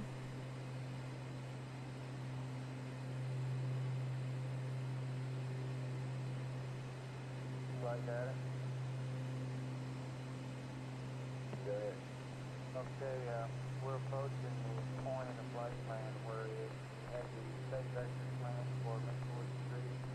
Talking with FAO and earlier with a trim part. Now Windsor Castle's on the approach to Heathrow, so we might as well swing over there.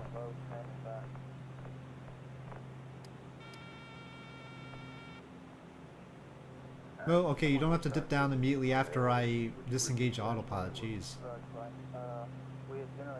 One would think that autopilot had trimmed properly. For the CMC earlier this morning.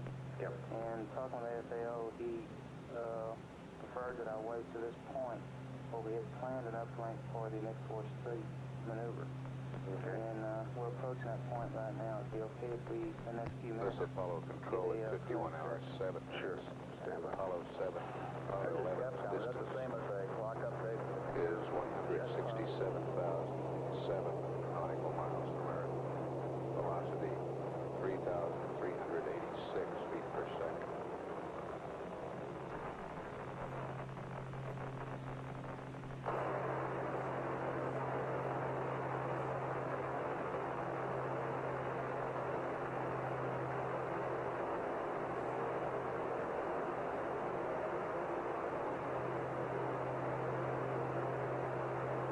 Why does it still say AP up there when I've turned it off anyway?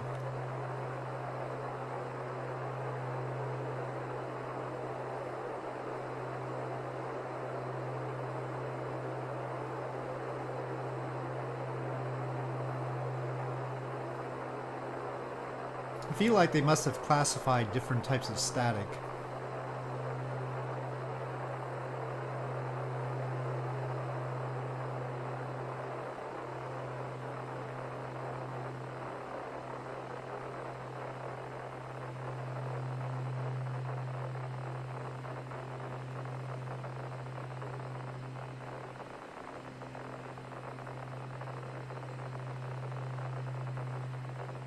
Well, the farmland's gonna look real nice now.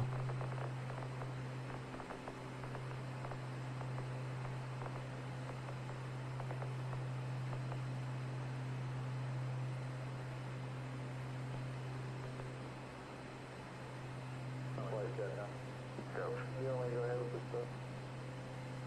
Yeah, go ahead.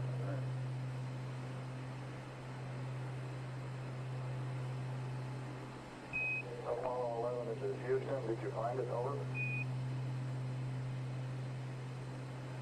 Roger, we found it.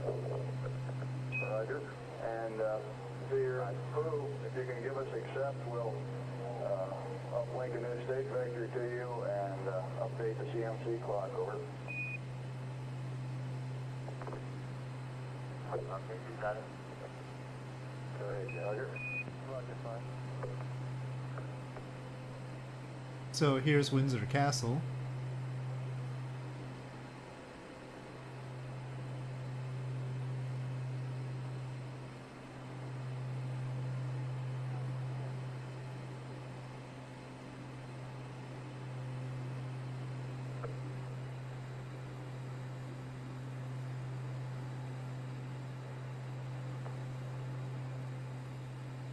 Camera work time. Eek.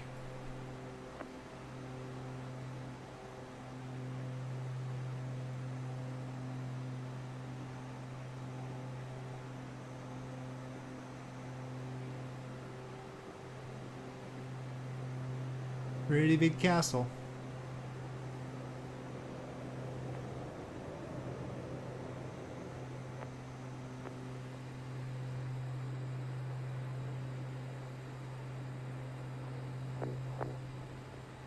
And if you're looking for it, you'll see it out the window on approach to Heathrow, unless it's cloudy.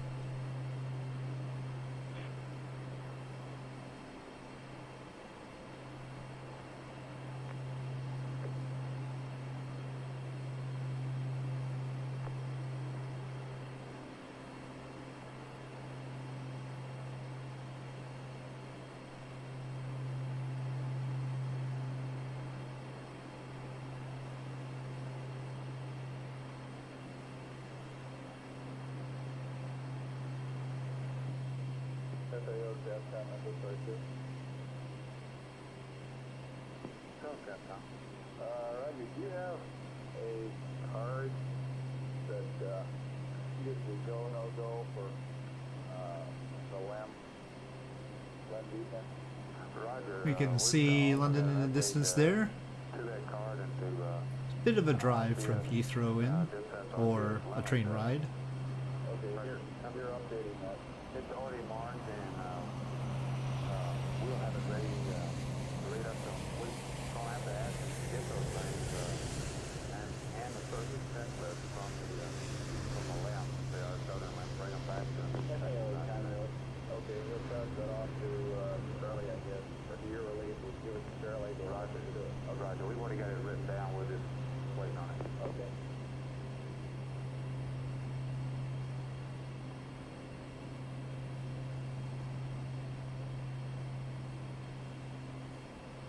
Got it. Go ahead. Okay, loads are in, computer says. Roger, thank you.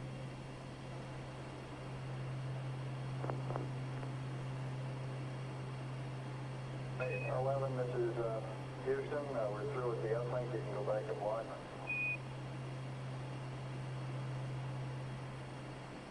Roger, 9 o'clock.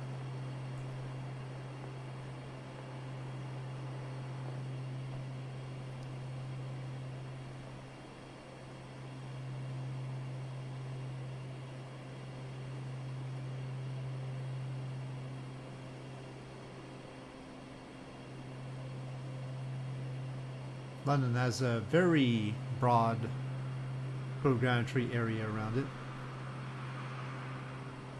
There's a point of interest here. This is Twickenham Stadium. Apparently very important because it's a point of interest. Now, in the UNESCO World Heritage stuff on Geoguessr, we had the Royal Botanical Gardens. So I guess we'll swing over those. Those are also point of interest, so specially made. You have mini wheats, very good.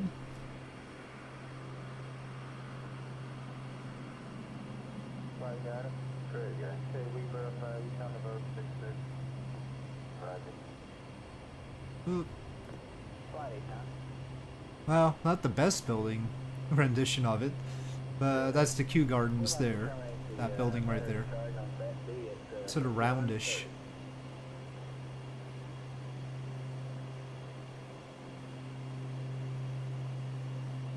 Okay.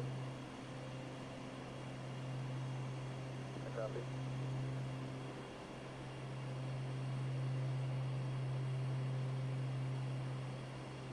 The very meandering Thames.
Okay, Palace of Westminster and Big Ben.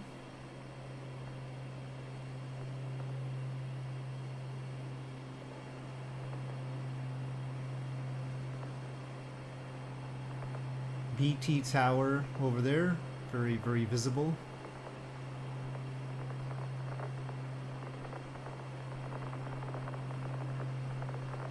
Apollo 11, this is Houston. We would like to terminate the charge on battery C and EET of 5130. Over.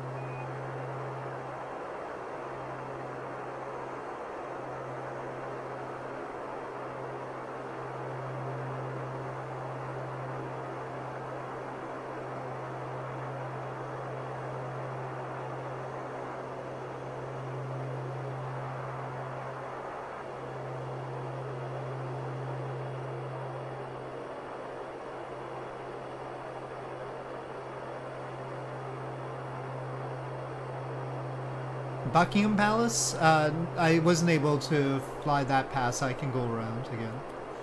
There's the big city center with all the fancy looking buildings with all the funny nicknames. I walked around here, underneath down there. And then the Tower of London and Tower Bridge.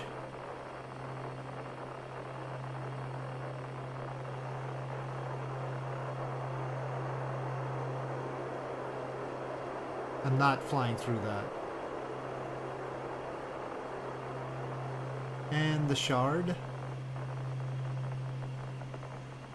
Right at London Bridge Station, that's what that is.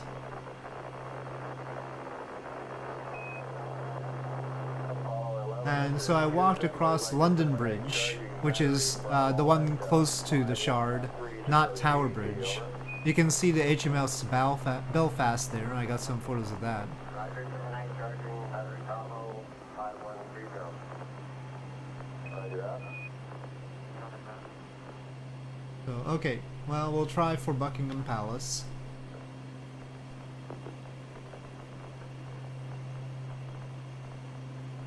Jared Owen video. Well, I don't know who that is.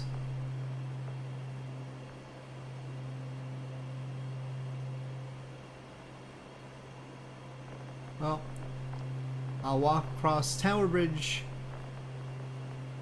the next time. Oh, it makes animations about how things work. Okay. There's St. Paul's Cathedral. I don't know why it's so lit up in the daylight. It certainly wasn't when I was there. I don't know why it's so shiny.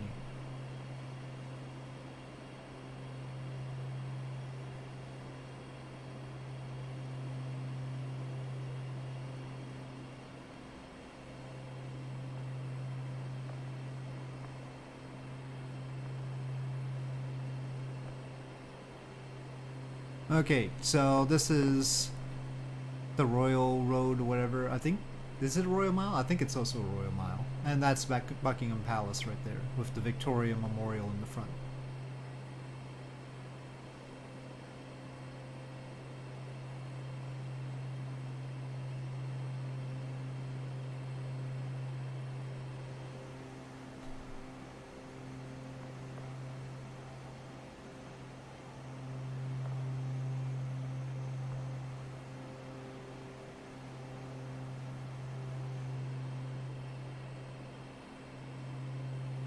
This is where all the museums are. Well, I mean the Victoria and Albert Museum and the Natural History Museum.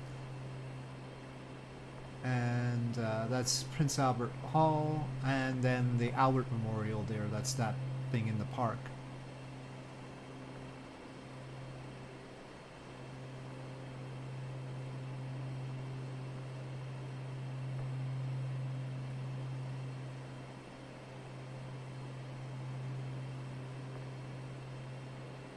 Whatever you say, DevSkull.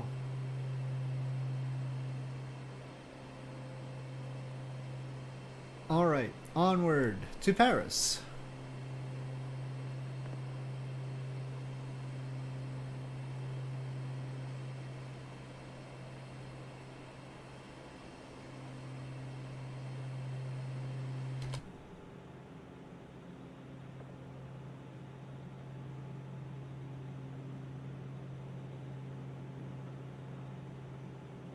Okay, we need to stop meandering around.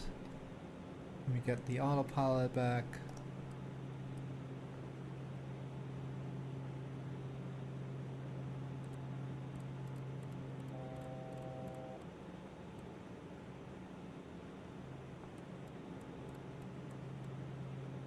Okay. Now.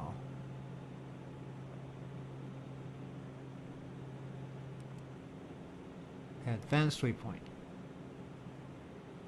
Okay, that's good.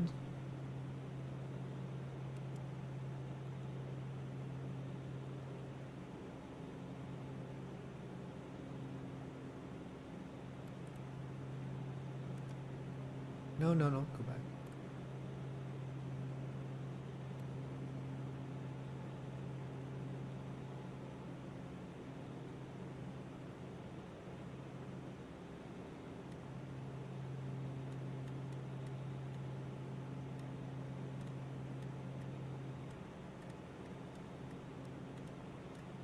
I guess we'll go higher.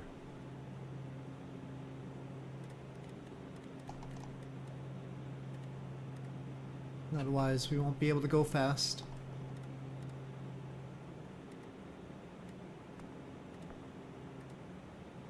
Let's go to 13,000 first.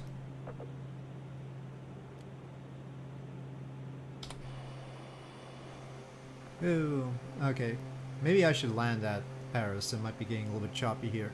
Well, say goodbye to London.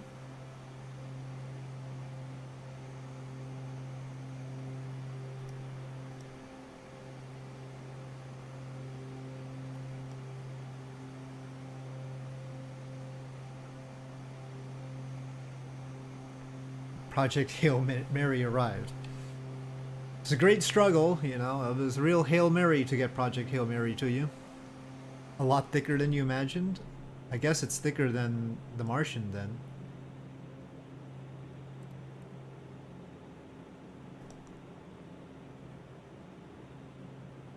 Just adjusting a little bit for the wind.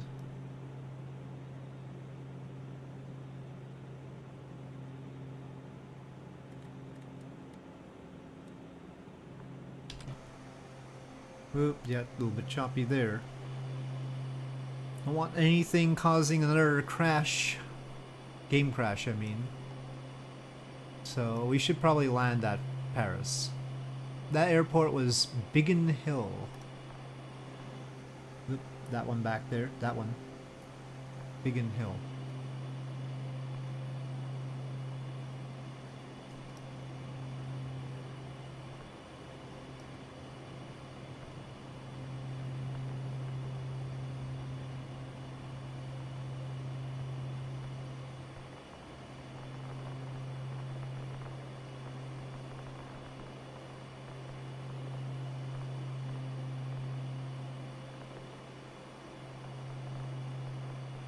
Text on the pages is big for the kind of book that it is, though.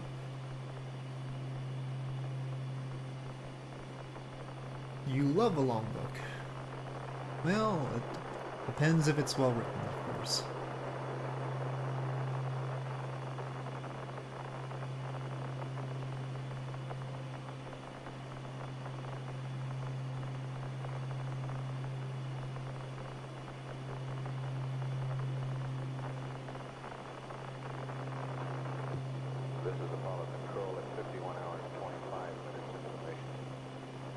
Well, Anywhere sort of writes like he's writing a movie, so they're very easy to adapt for movies.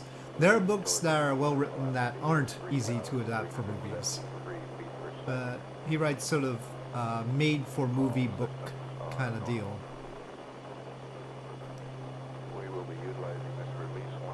There are different kinds of good writing.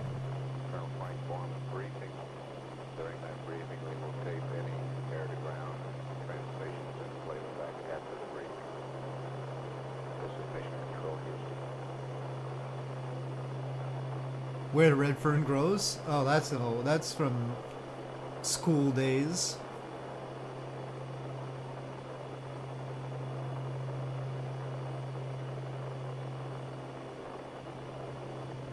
If we're going all the way back there, I'd say there's the Phantom Toll Booth. That's really something. I wouldn't say it's... I don't know if it's a well-written book, but... Well, of course, To Kill a Mockingbird, everybody has to read.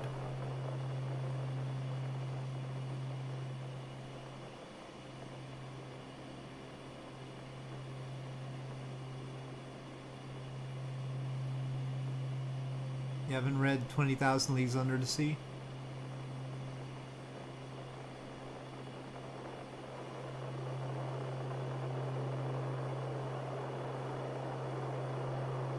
Well, this city up ahead is Royal Tunbridge Wells, which I also visited while I was there.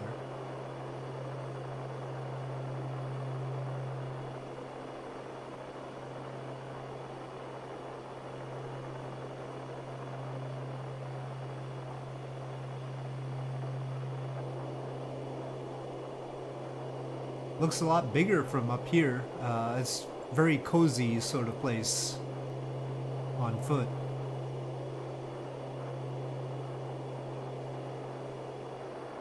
Very British.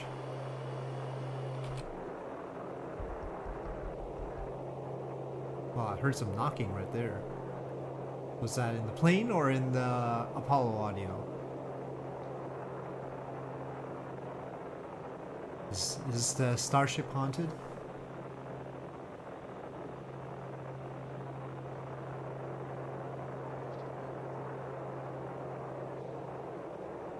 I don't know if everywhere in England is cozy. I think some people would disagree.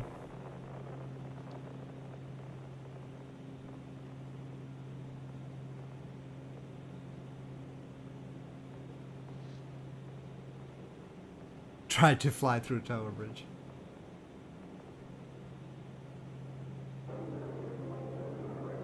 No, they're definitely discovering more sounds, including the knocking. The acoustic side has to come. Back on the phone, I think asking Bob. Sounds like they're having like a conference or something.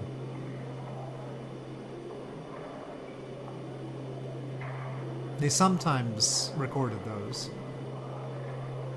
Oh, let me check something. I hear some other sound.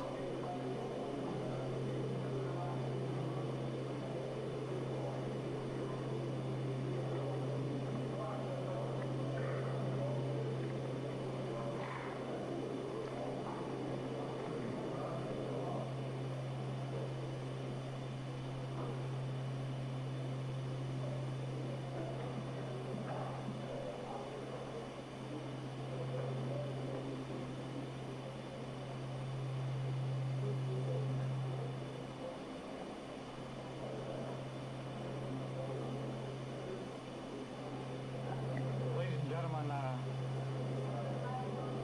think all of y'all have the statement about Luna 15 and Frank. No sound? All right. Is any sound here? Okay. I think you all have the statement on Luna 15, and Colonel Frank Borman's here just to answer any questions, and Chris Kraft, the director of Flight Crew Operations, is making his way in case you have some other questions about trajectories. So, no further ado, we're open for questions. Rudy?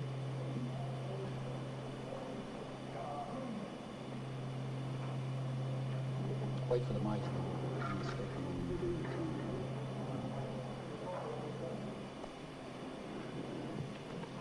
Colonel Borman, did you ask, or did they give you any indication of what the mission of Luna 15 is?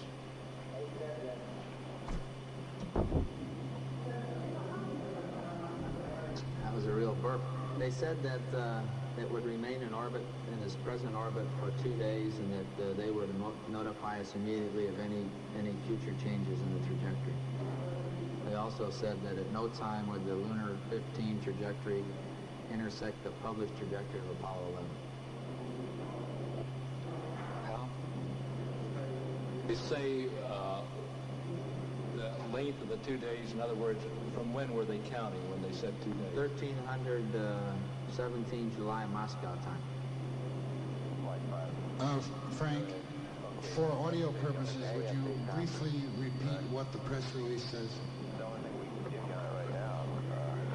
The press release briefly says that Mr. Kraft, Dr. Kraft, Yeah, sorry, I muted myself because there was a phone call.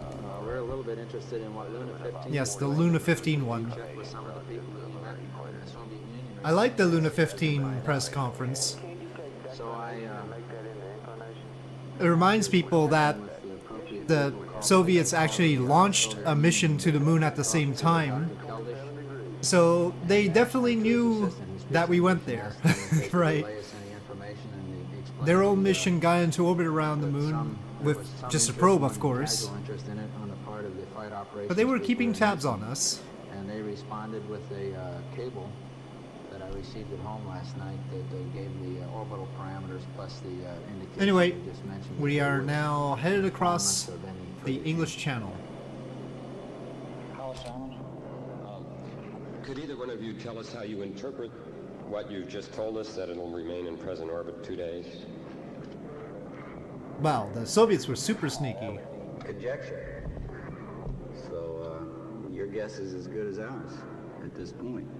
The quality of this version, I had a different version of the audio.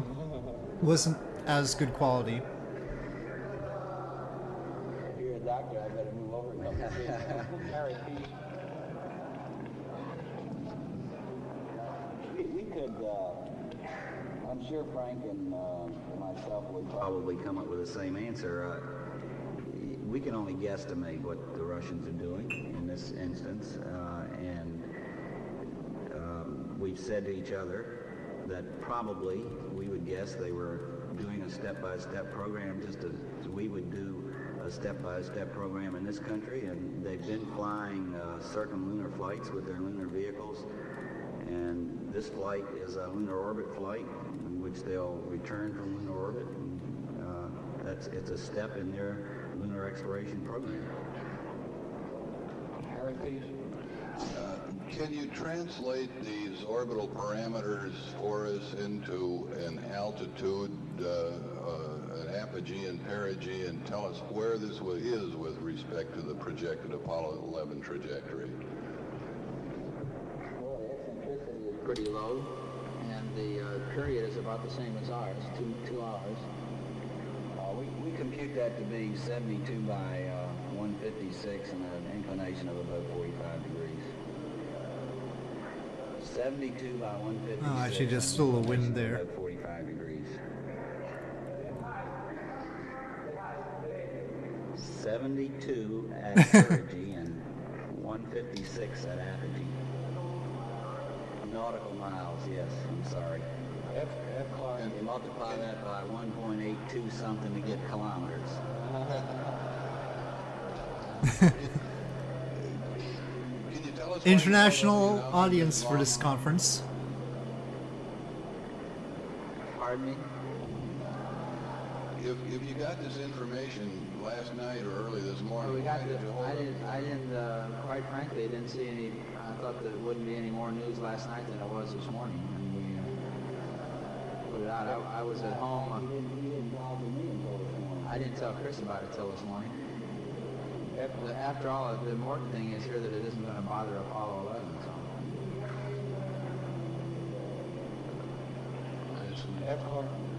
Chris, could we clarify what you said when you said step-by-step program, and you said it was in lunar orbit? Did you say that you expected it to leave lunar orbit? That would be my guess, yes. To return to Earth? Affirmative. Does that tell you any more about the mission? Yeah, it says it's a lunar orbit mission. But you're a doctor. I'm not trying to be smart with you. That's all. I'm just guessing, and I think you would guess the same way, that the Russian programs traditionally have been very methodical in stepping through the various phases of an operation, unmanned, and etc. Before they do manned, and they do certain things. Thinking about how we would do it and how they would do it. Oh. You're engineers, and you wouldn't expect to do it a lot differently. So I would expect having John Well, airliner just flew by there. Suddenly the good audio was turned off, and now we've got not so good audio of the press conference. Or none at all? None at all? Great. I shouldn't have complained. Oh, they have to talk to the crew.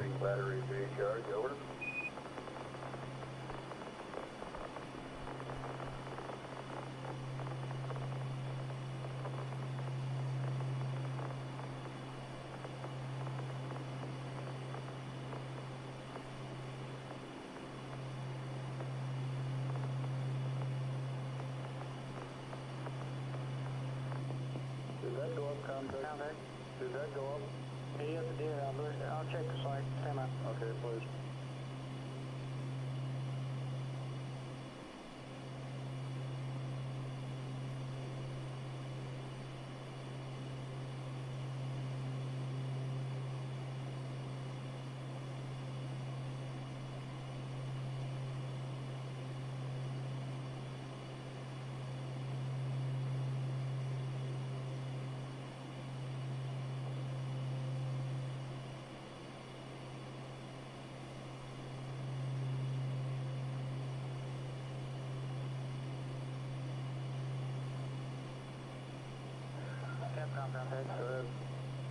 It went up. They didn't get a response downlink. Roger. Apollo 11, this is Houston, over.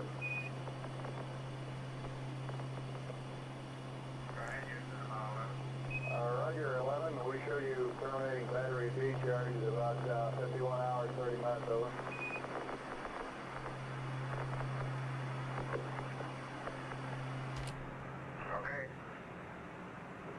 Oh, master caution. I don't know what that master caution is. Any ideas?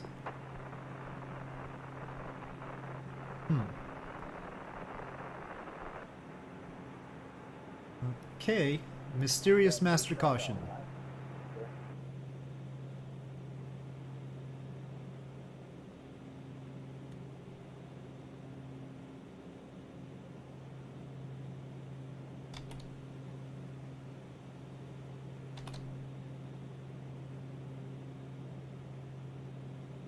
Intense foreshadowing.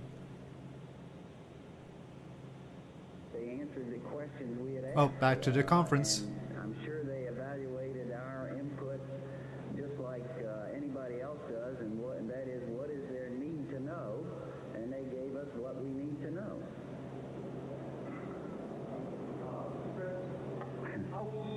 How close? I shouldn't have praised the good quality of the conference audio. Now we can't hear it anymore properly. Well, approaching Coast of France.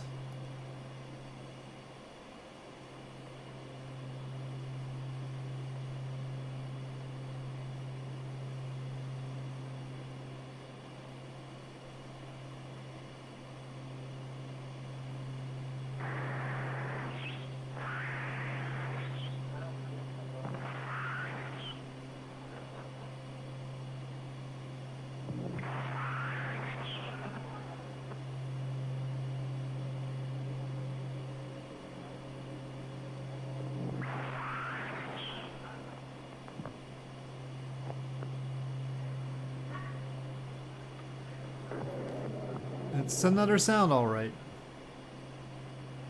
That one's more of a tape thing. To answer your question, I can't give you an answer. I don't know myself. We have Now they've got it real soft. sector. Yes, and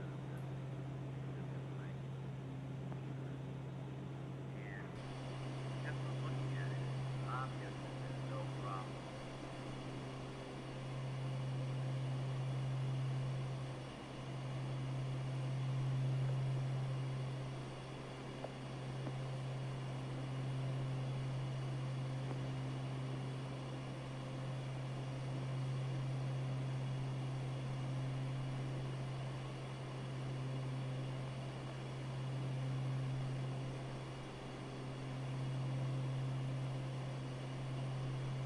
Well, by the way, how bothersome are the ads on YouTube compared to Twitch?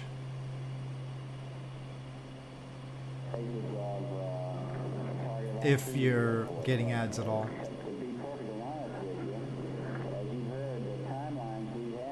You haven't gotten any? You've probably got that stuff off.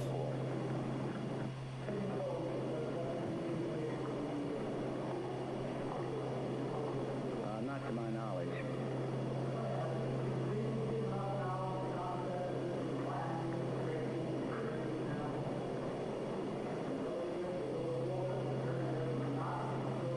Have we given that up? I don't think we knew in the first place, and we still don't know. And if they land tomorrow morning, I'll read about it.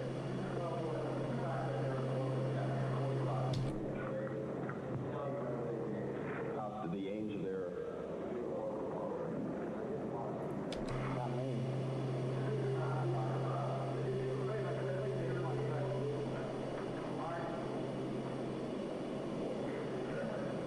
Colonel Foreman, would you care to comment on what political benefits the Russians may have had from Luna 15? It struck all of us, needless to say, as interesting that this mission should be launched in the face of Apollo 11. Is that to me? I'm not sure what political benefits exist because of that at all. I presume they're getting some more publicity they would normally get because of the fact that Apollo 11 is covered so well. But I doubt if that had very great considerations. I think if we were ready to fly, we'd probably fly. I don't think there are many, maybe Mr. Kraft Frank's political considerations in, but I don't think he does. Well, as we've been telling you for the last 2 years, there are such things as launch windows to the moon. As we've been telling you for the last 2 years, there are such things as launch windows to the moon. And I would assume that this window came out at that particular time and they were ready to fly on this particular month, so they went, just like we would have done. A lot of people thought that was on the reason to Apollo 8 flew around Christmas time, and unfortunately, these things seem to have been determined when the universe was formed, and there's not much we can do about it now. I'm not even sure the SDS could change that.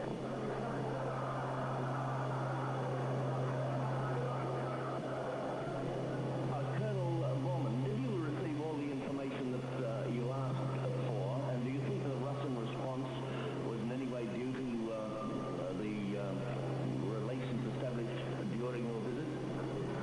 We received all the information we asked for. We hope to get further information when they change the orbit.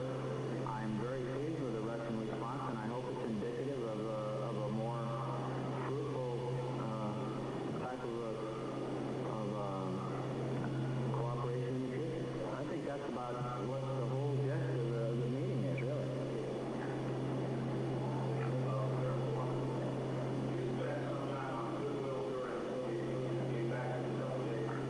This mission. Did you have any indication from your new good friends that they were about to do it? None at all. I did have indication in talking from several different people over the period of 10 days that they were going to conduct an unmanned exploration of the moon. There was no emphasis or no indication of what time they would launch. They did say, and I gleaned from, again, several sources that they A will little bit include in the iffy. program an unmanned lander to try to get a sample and bring it back. Direct question to Mr. Scheer. When are you going to get your communications up to the quality of the spaceflight operations communications?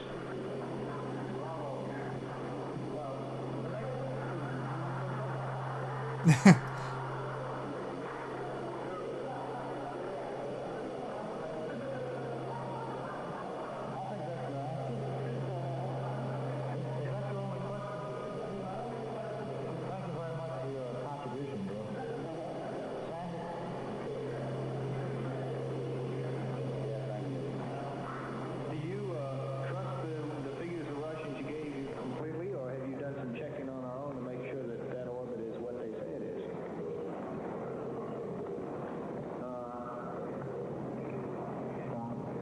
Conjecture, explicitly. I answered the 2 words to your answer. The first thing I have to say is my answer has to be conjecture, doesn't it? And secondly, explicitly.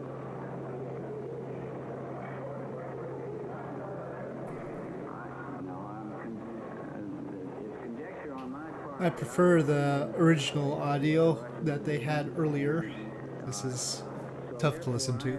Say I trust what they gave us explicitly. I would not think they would give us anything but the best information they have. Chris, Did I check? We NASA have no way of checking that. Chris, you said that you expect the Luna 15 to be gone by the time we get there? Gone somewhere because they said that they were going to tell us something else in 2 days from that date. And that will be when, exactly? That's tomorrow, I guess. Tomorrow. 1300 Moscow time on the 19th. Was there ever really any concern that there would be interference between Luna 15 and Apollo 11? Intelligible. Either by radio or mechanically? I don't think there was ever any concern, but I think the people... Okay, let's go down. To the moon, I can understand the flight operations position completely, although there may never be any concern. It's kind of nice to know what's going on. Can I answer that? I can't imagine anybody in NASA not being asked by you, what were we doing about finding out where the Russians were? Intelligible describes it's basically understandable. Has the Apollo 11 crew been informed of these communications? Not to my knowledge. I don't know what you mean by both, Will they be but informed? it means understandable, basically. Yeah, I would expect. Sufficiently clear. Colonel Borman, Russian cosmonauts have been unintelligible. There's still an in there. It's not unintelligible. It's unintelligible. That means that it's not clear. I got the impression while I was in Russia that the Soviet Union has a vital, competent space exploration program that will not stop with the moon, that they fully intend to explore the planets, and they foresee the future in a very similar fashion to many of us. I think the time will come when man leaves the solar system. Oh, they're very optimistic here. Tell us about how your conversation was conducted, who translated, Pretty clear day here over France too. is there a transcript available of the conversation and of their reply? No, I don't have any the reply yet, because I asked them to... Yeah, I'll probably land here in Paris. Between Seabrook and Moscow. I don't want that to be interpreted as my criticizing the General Telephone Company. It is a long way, and it was 6 o'clock in the morning. Can we have a copy of the telegram then? Sure. Henry Simmons, Chris, on the orbit, we have 2 hours and 30 seconds. I'll fly again later today. Isn't it to the orbit? The mistake is 2 hours and 30 minutes. Oh, so that explains why they're higher than our... After a break.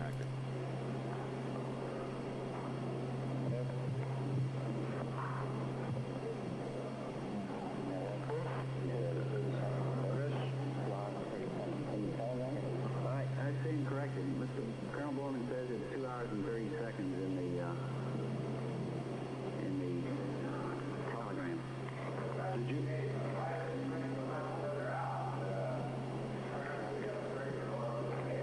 It showed a circular orbit at 69 statute miles, and I believe, isn't the period of that about an hour and 19 minutes? And here we're talking about a 2-hour orbit, and they have a higher parasynthian and a very much higher apocynthian. In terms of radius around the moon, that's not much, though. Is it? Well, I mean, but other... I haven't checked the figures. It doesn't take much difference in the length of the orbit. As a matter of fact, when we go into 60 by 170, we still say the orbit's roughly 2 hours. As you know, our LOI burn is 60 by 170. You expect this craft to be gone from the area? Capcom motor system launch constellation. Capcom TSC. Yeah, hey, I'm looking at this PTC thing again. It's got pitch 35.7, yaw 14.5. Are we about to spin out on that? No. We're still in good shape? Affirmative. What those are attitude errors. They're applied to, their legal potential. Yeah, I follow you, but there are errors from 91 degrees pitch and 2/10 of a degree yaw, are they not? Lots of overlapping conversations here.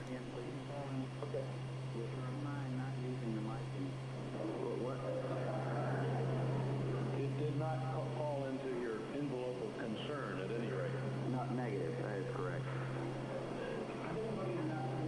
The minimum size you would need for a re-entry body and a propulsion system which would bring the re-entry body back from lunar orbit? The answer is negative, and I better not catch anybody over there worrying about that. I hope they're all worrying about descents and ascents. I didn't bring it, but it will be available. After all, it came in Western Union. That's not too.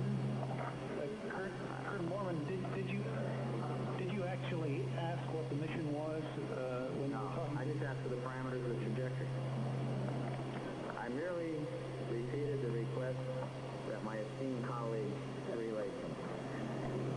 Roman, you said your impression when you came back from Russia was that this is probably a sample. When you came back from Russia, you said your impression was, just as you repeated it today, that this mission was to pick up a soil sample. Is this still your impression? No, I agree with Dr. Kraft. I think it sounds to me now that perhaps they're just going to have a lunar orbit mission, but we really don't know. It's conjecture. They were trying to get a sample. I presume that we'll know more about it when the Russians tell us their future trajectory. time NASA has had direct communications from the Russians about a flight while it is in flight? To my knowledge, and Julian Shear might be able to answer that better than I can. I think so. I can recall. Yeah, it did what so many other lunar landers do. Yep.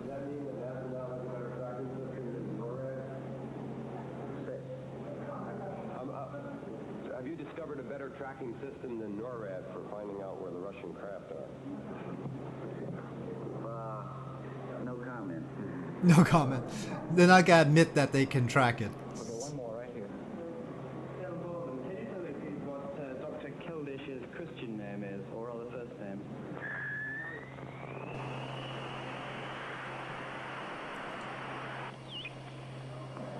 I know his initials only, sir, and that's...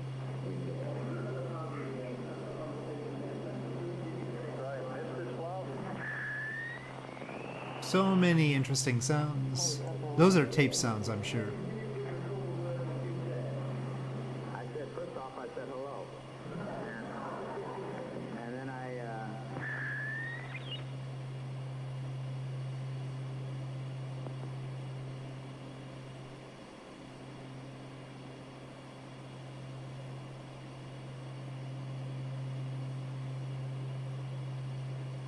Well, I think the tapes had enough. Whatever tape that was.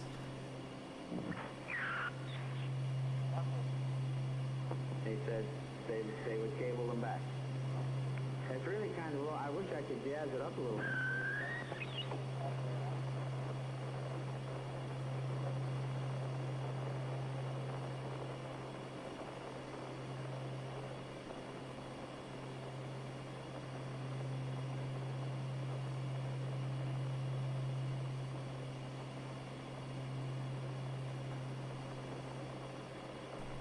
Well, is that... No, that's not... Is it? Which river is it?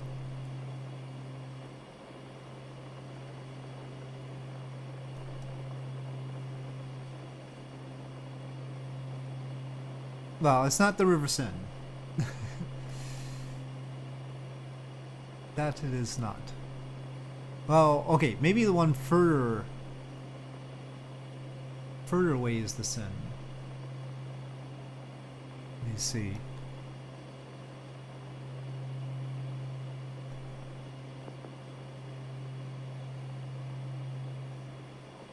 Okay, there's a junction.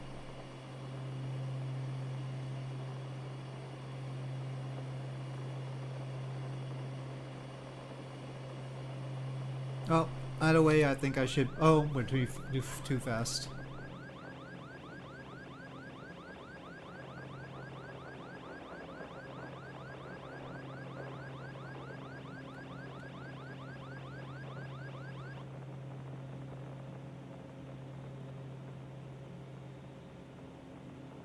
Thank goodness this plane has more tolerance than others.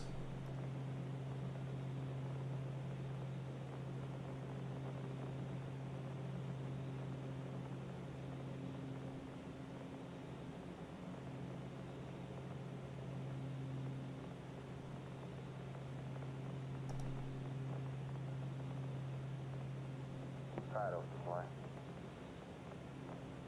Good. Are you ready to check point? That's perfect. Okay.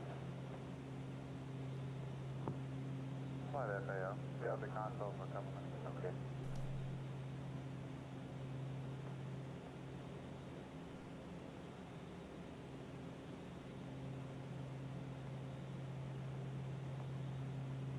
And suddenly it's quiet. They had a whole bunch of people talking, and then it's all gone. I think this is the Seine. This is Apollo Control at 51 hours 58 minutes into the mission. Apollo 11 is 168,658 nautical miles from Earth, traveling at a velocity of 3,349 feet per second. We have 30 seconds of air-ground conversation taped during the news briefing. We'll play that for you now.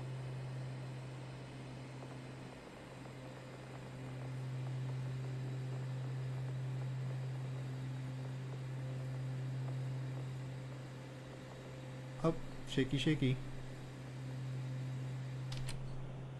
Not overspeed though. Okay.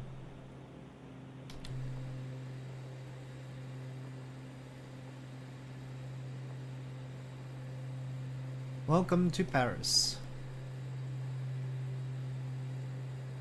Look at all this forest right here. There's this station right in the middle of the forest.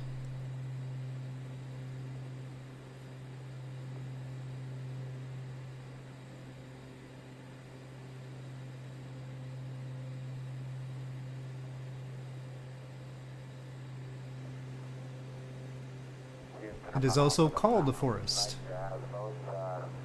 Oxygen and hydrogen. 11, this is Houston. Say again, both what on, over? And a fuel cell surge. Right to see both oxygen and hydrogen. Heat bound. Have a question? You can sort of see the Eiffel Tower there. It's choppy because it's loading all of this. Apollo 11, this is Houston. Affirmative, we request hydrogen and an oxygen fuel cell purge. Over.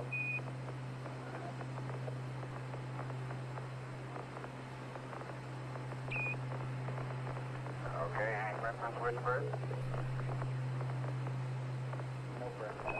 Negative, as long as you got the H2 purge line heaters on.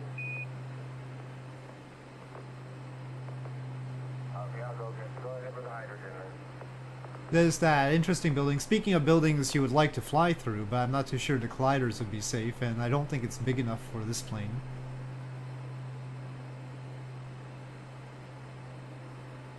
This is a businessy district.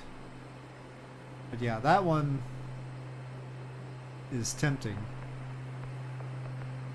The thing has got wires and stuff in the middle of it.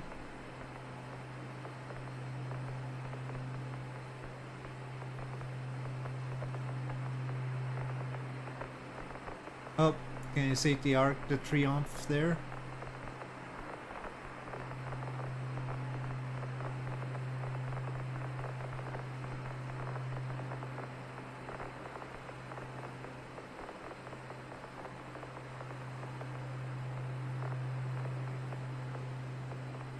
It's having trouble keeping up with me.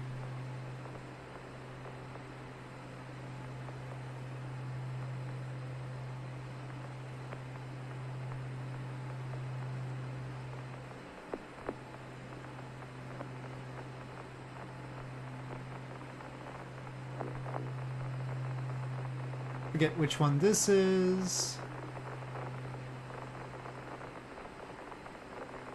Well, nowadays you can tell the Louvre and this that Cleopatra's Needle kind of thing, but you can always tell the Louvre by the pyramid in the front, as controversial as that is.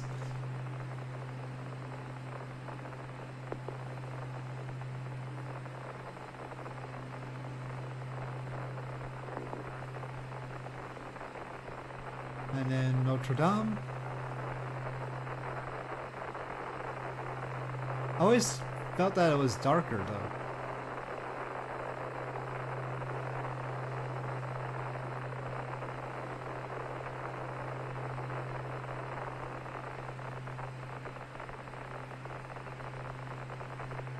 Canals?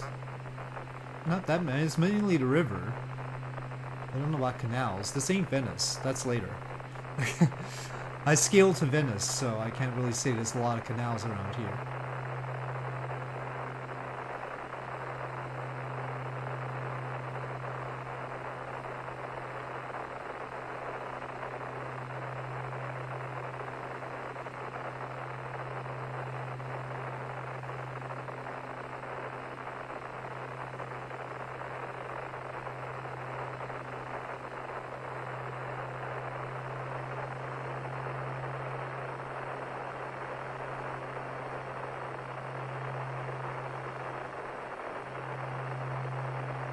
And we're not gonna try to go under the Eiffel Tower either.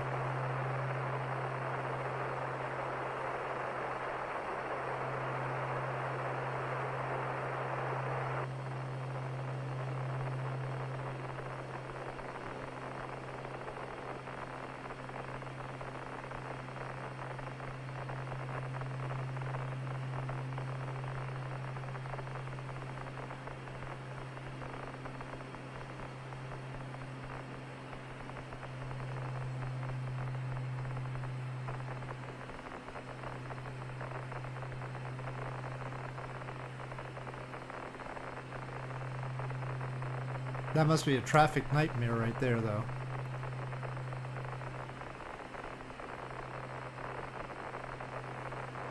Hopefully they don't even allow cars anywhere near that.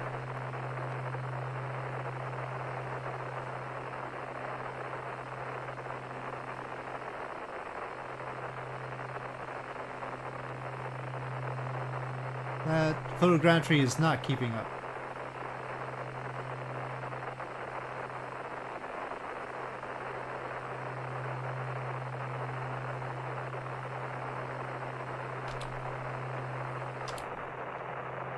Okay, well, we got aim to land.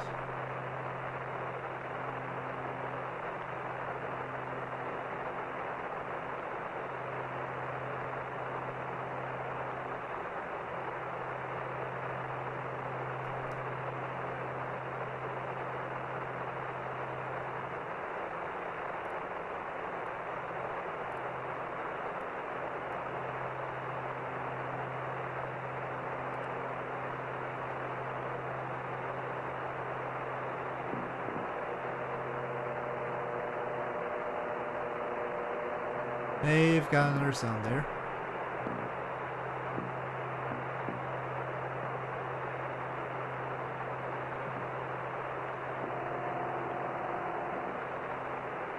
Well, that's a phone. And that's somebody on the phone. Operator.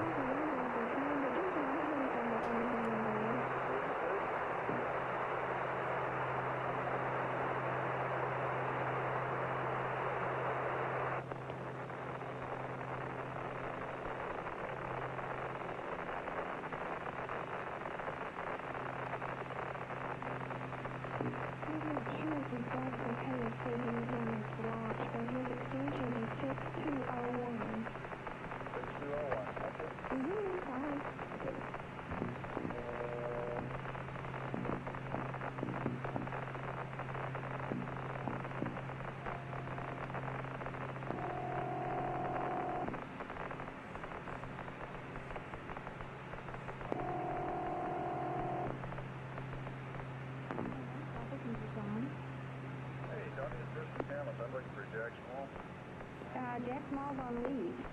He's on leave? Uh-huh. He's on leave?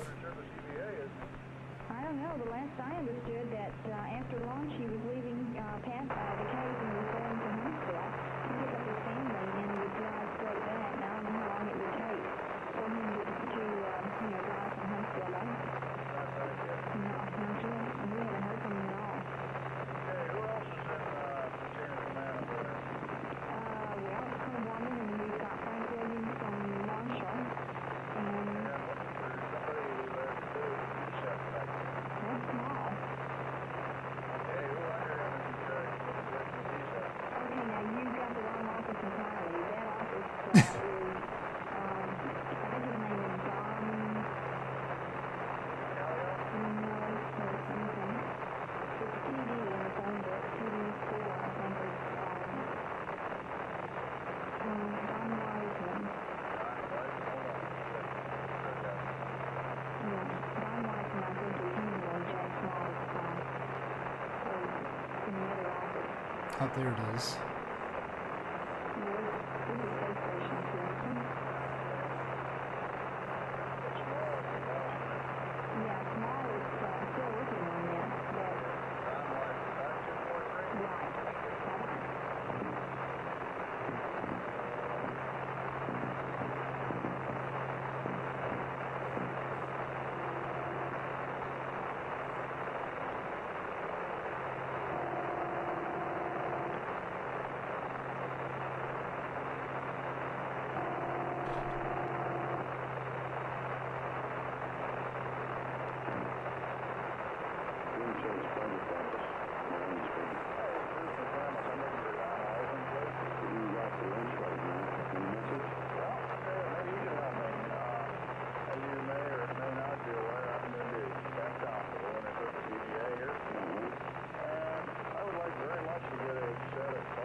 consideration. We're not sure whether he's going to be in here or not. I guess today's the last working day before everybody can be around. I'd like to see if we can get a set for the console.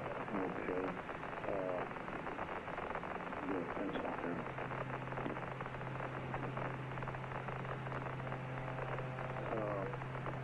Where can we reach you on the phone? 5618. 56. And let it ring a long time because we got the buzzer shut off usually. It may not attract our attention usually. But there'll be somebody here. Okay, and your name once again, please? McCandless, McCandless. Okay. We'll run a check on it and we'll call you back. Okay, thank you. You're welcome. Bye. Whoa. Some wind.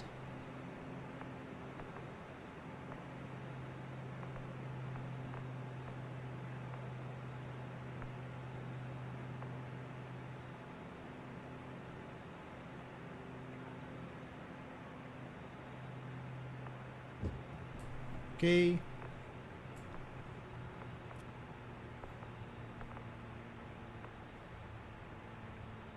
I think I can go over here.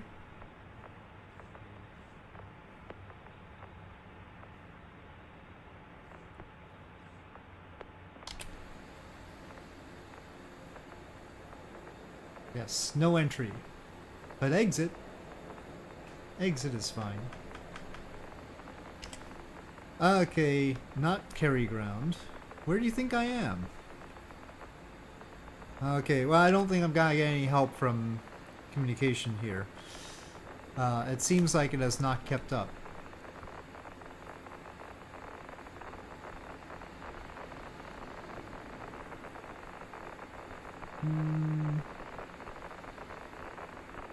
Oh. For all I know, ATC's gonna crash on me, or make the game crash. It's not even trying to give me this airport. Weird.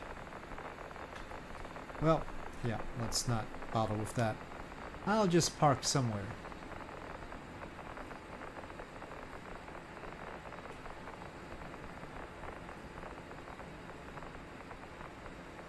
Maybe I should get beyond ATC on this deal, but my flight path is going to be all over the place as we sightsee, so they're just going to get irritated. Whoa.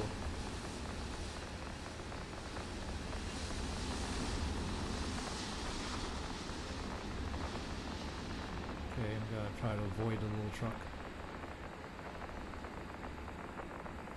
Max span 65 meters. Well, it was a tight fit. Nice terminal. This is one of the handcrafted airports after all. Too many of the Boeing textures though.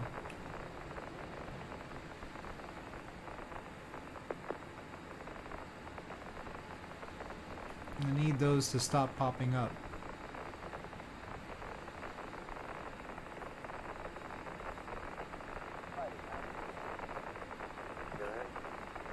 There's occasionally some proper airlines.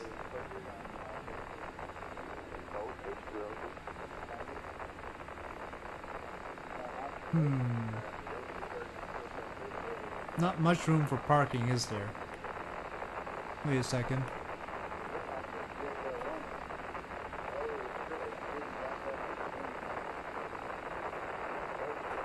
Well, I'm gonna take right here, thank you. I can back up after all. Okay. Oh, was it in low idle the whole? Oh, I guess.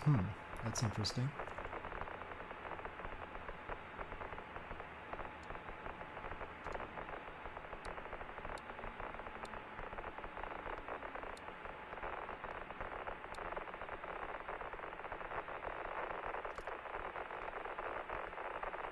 Okay, we are off. We are at Paris, and I'll wrap it up for now as the engines stop spinning.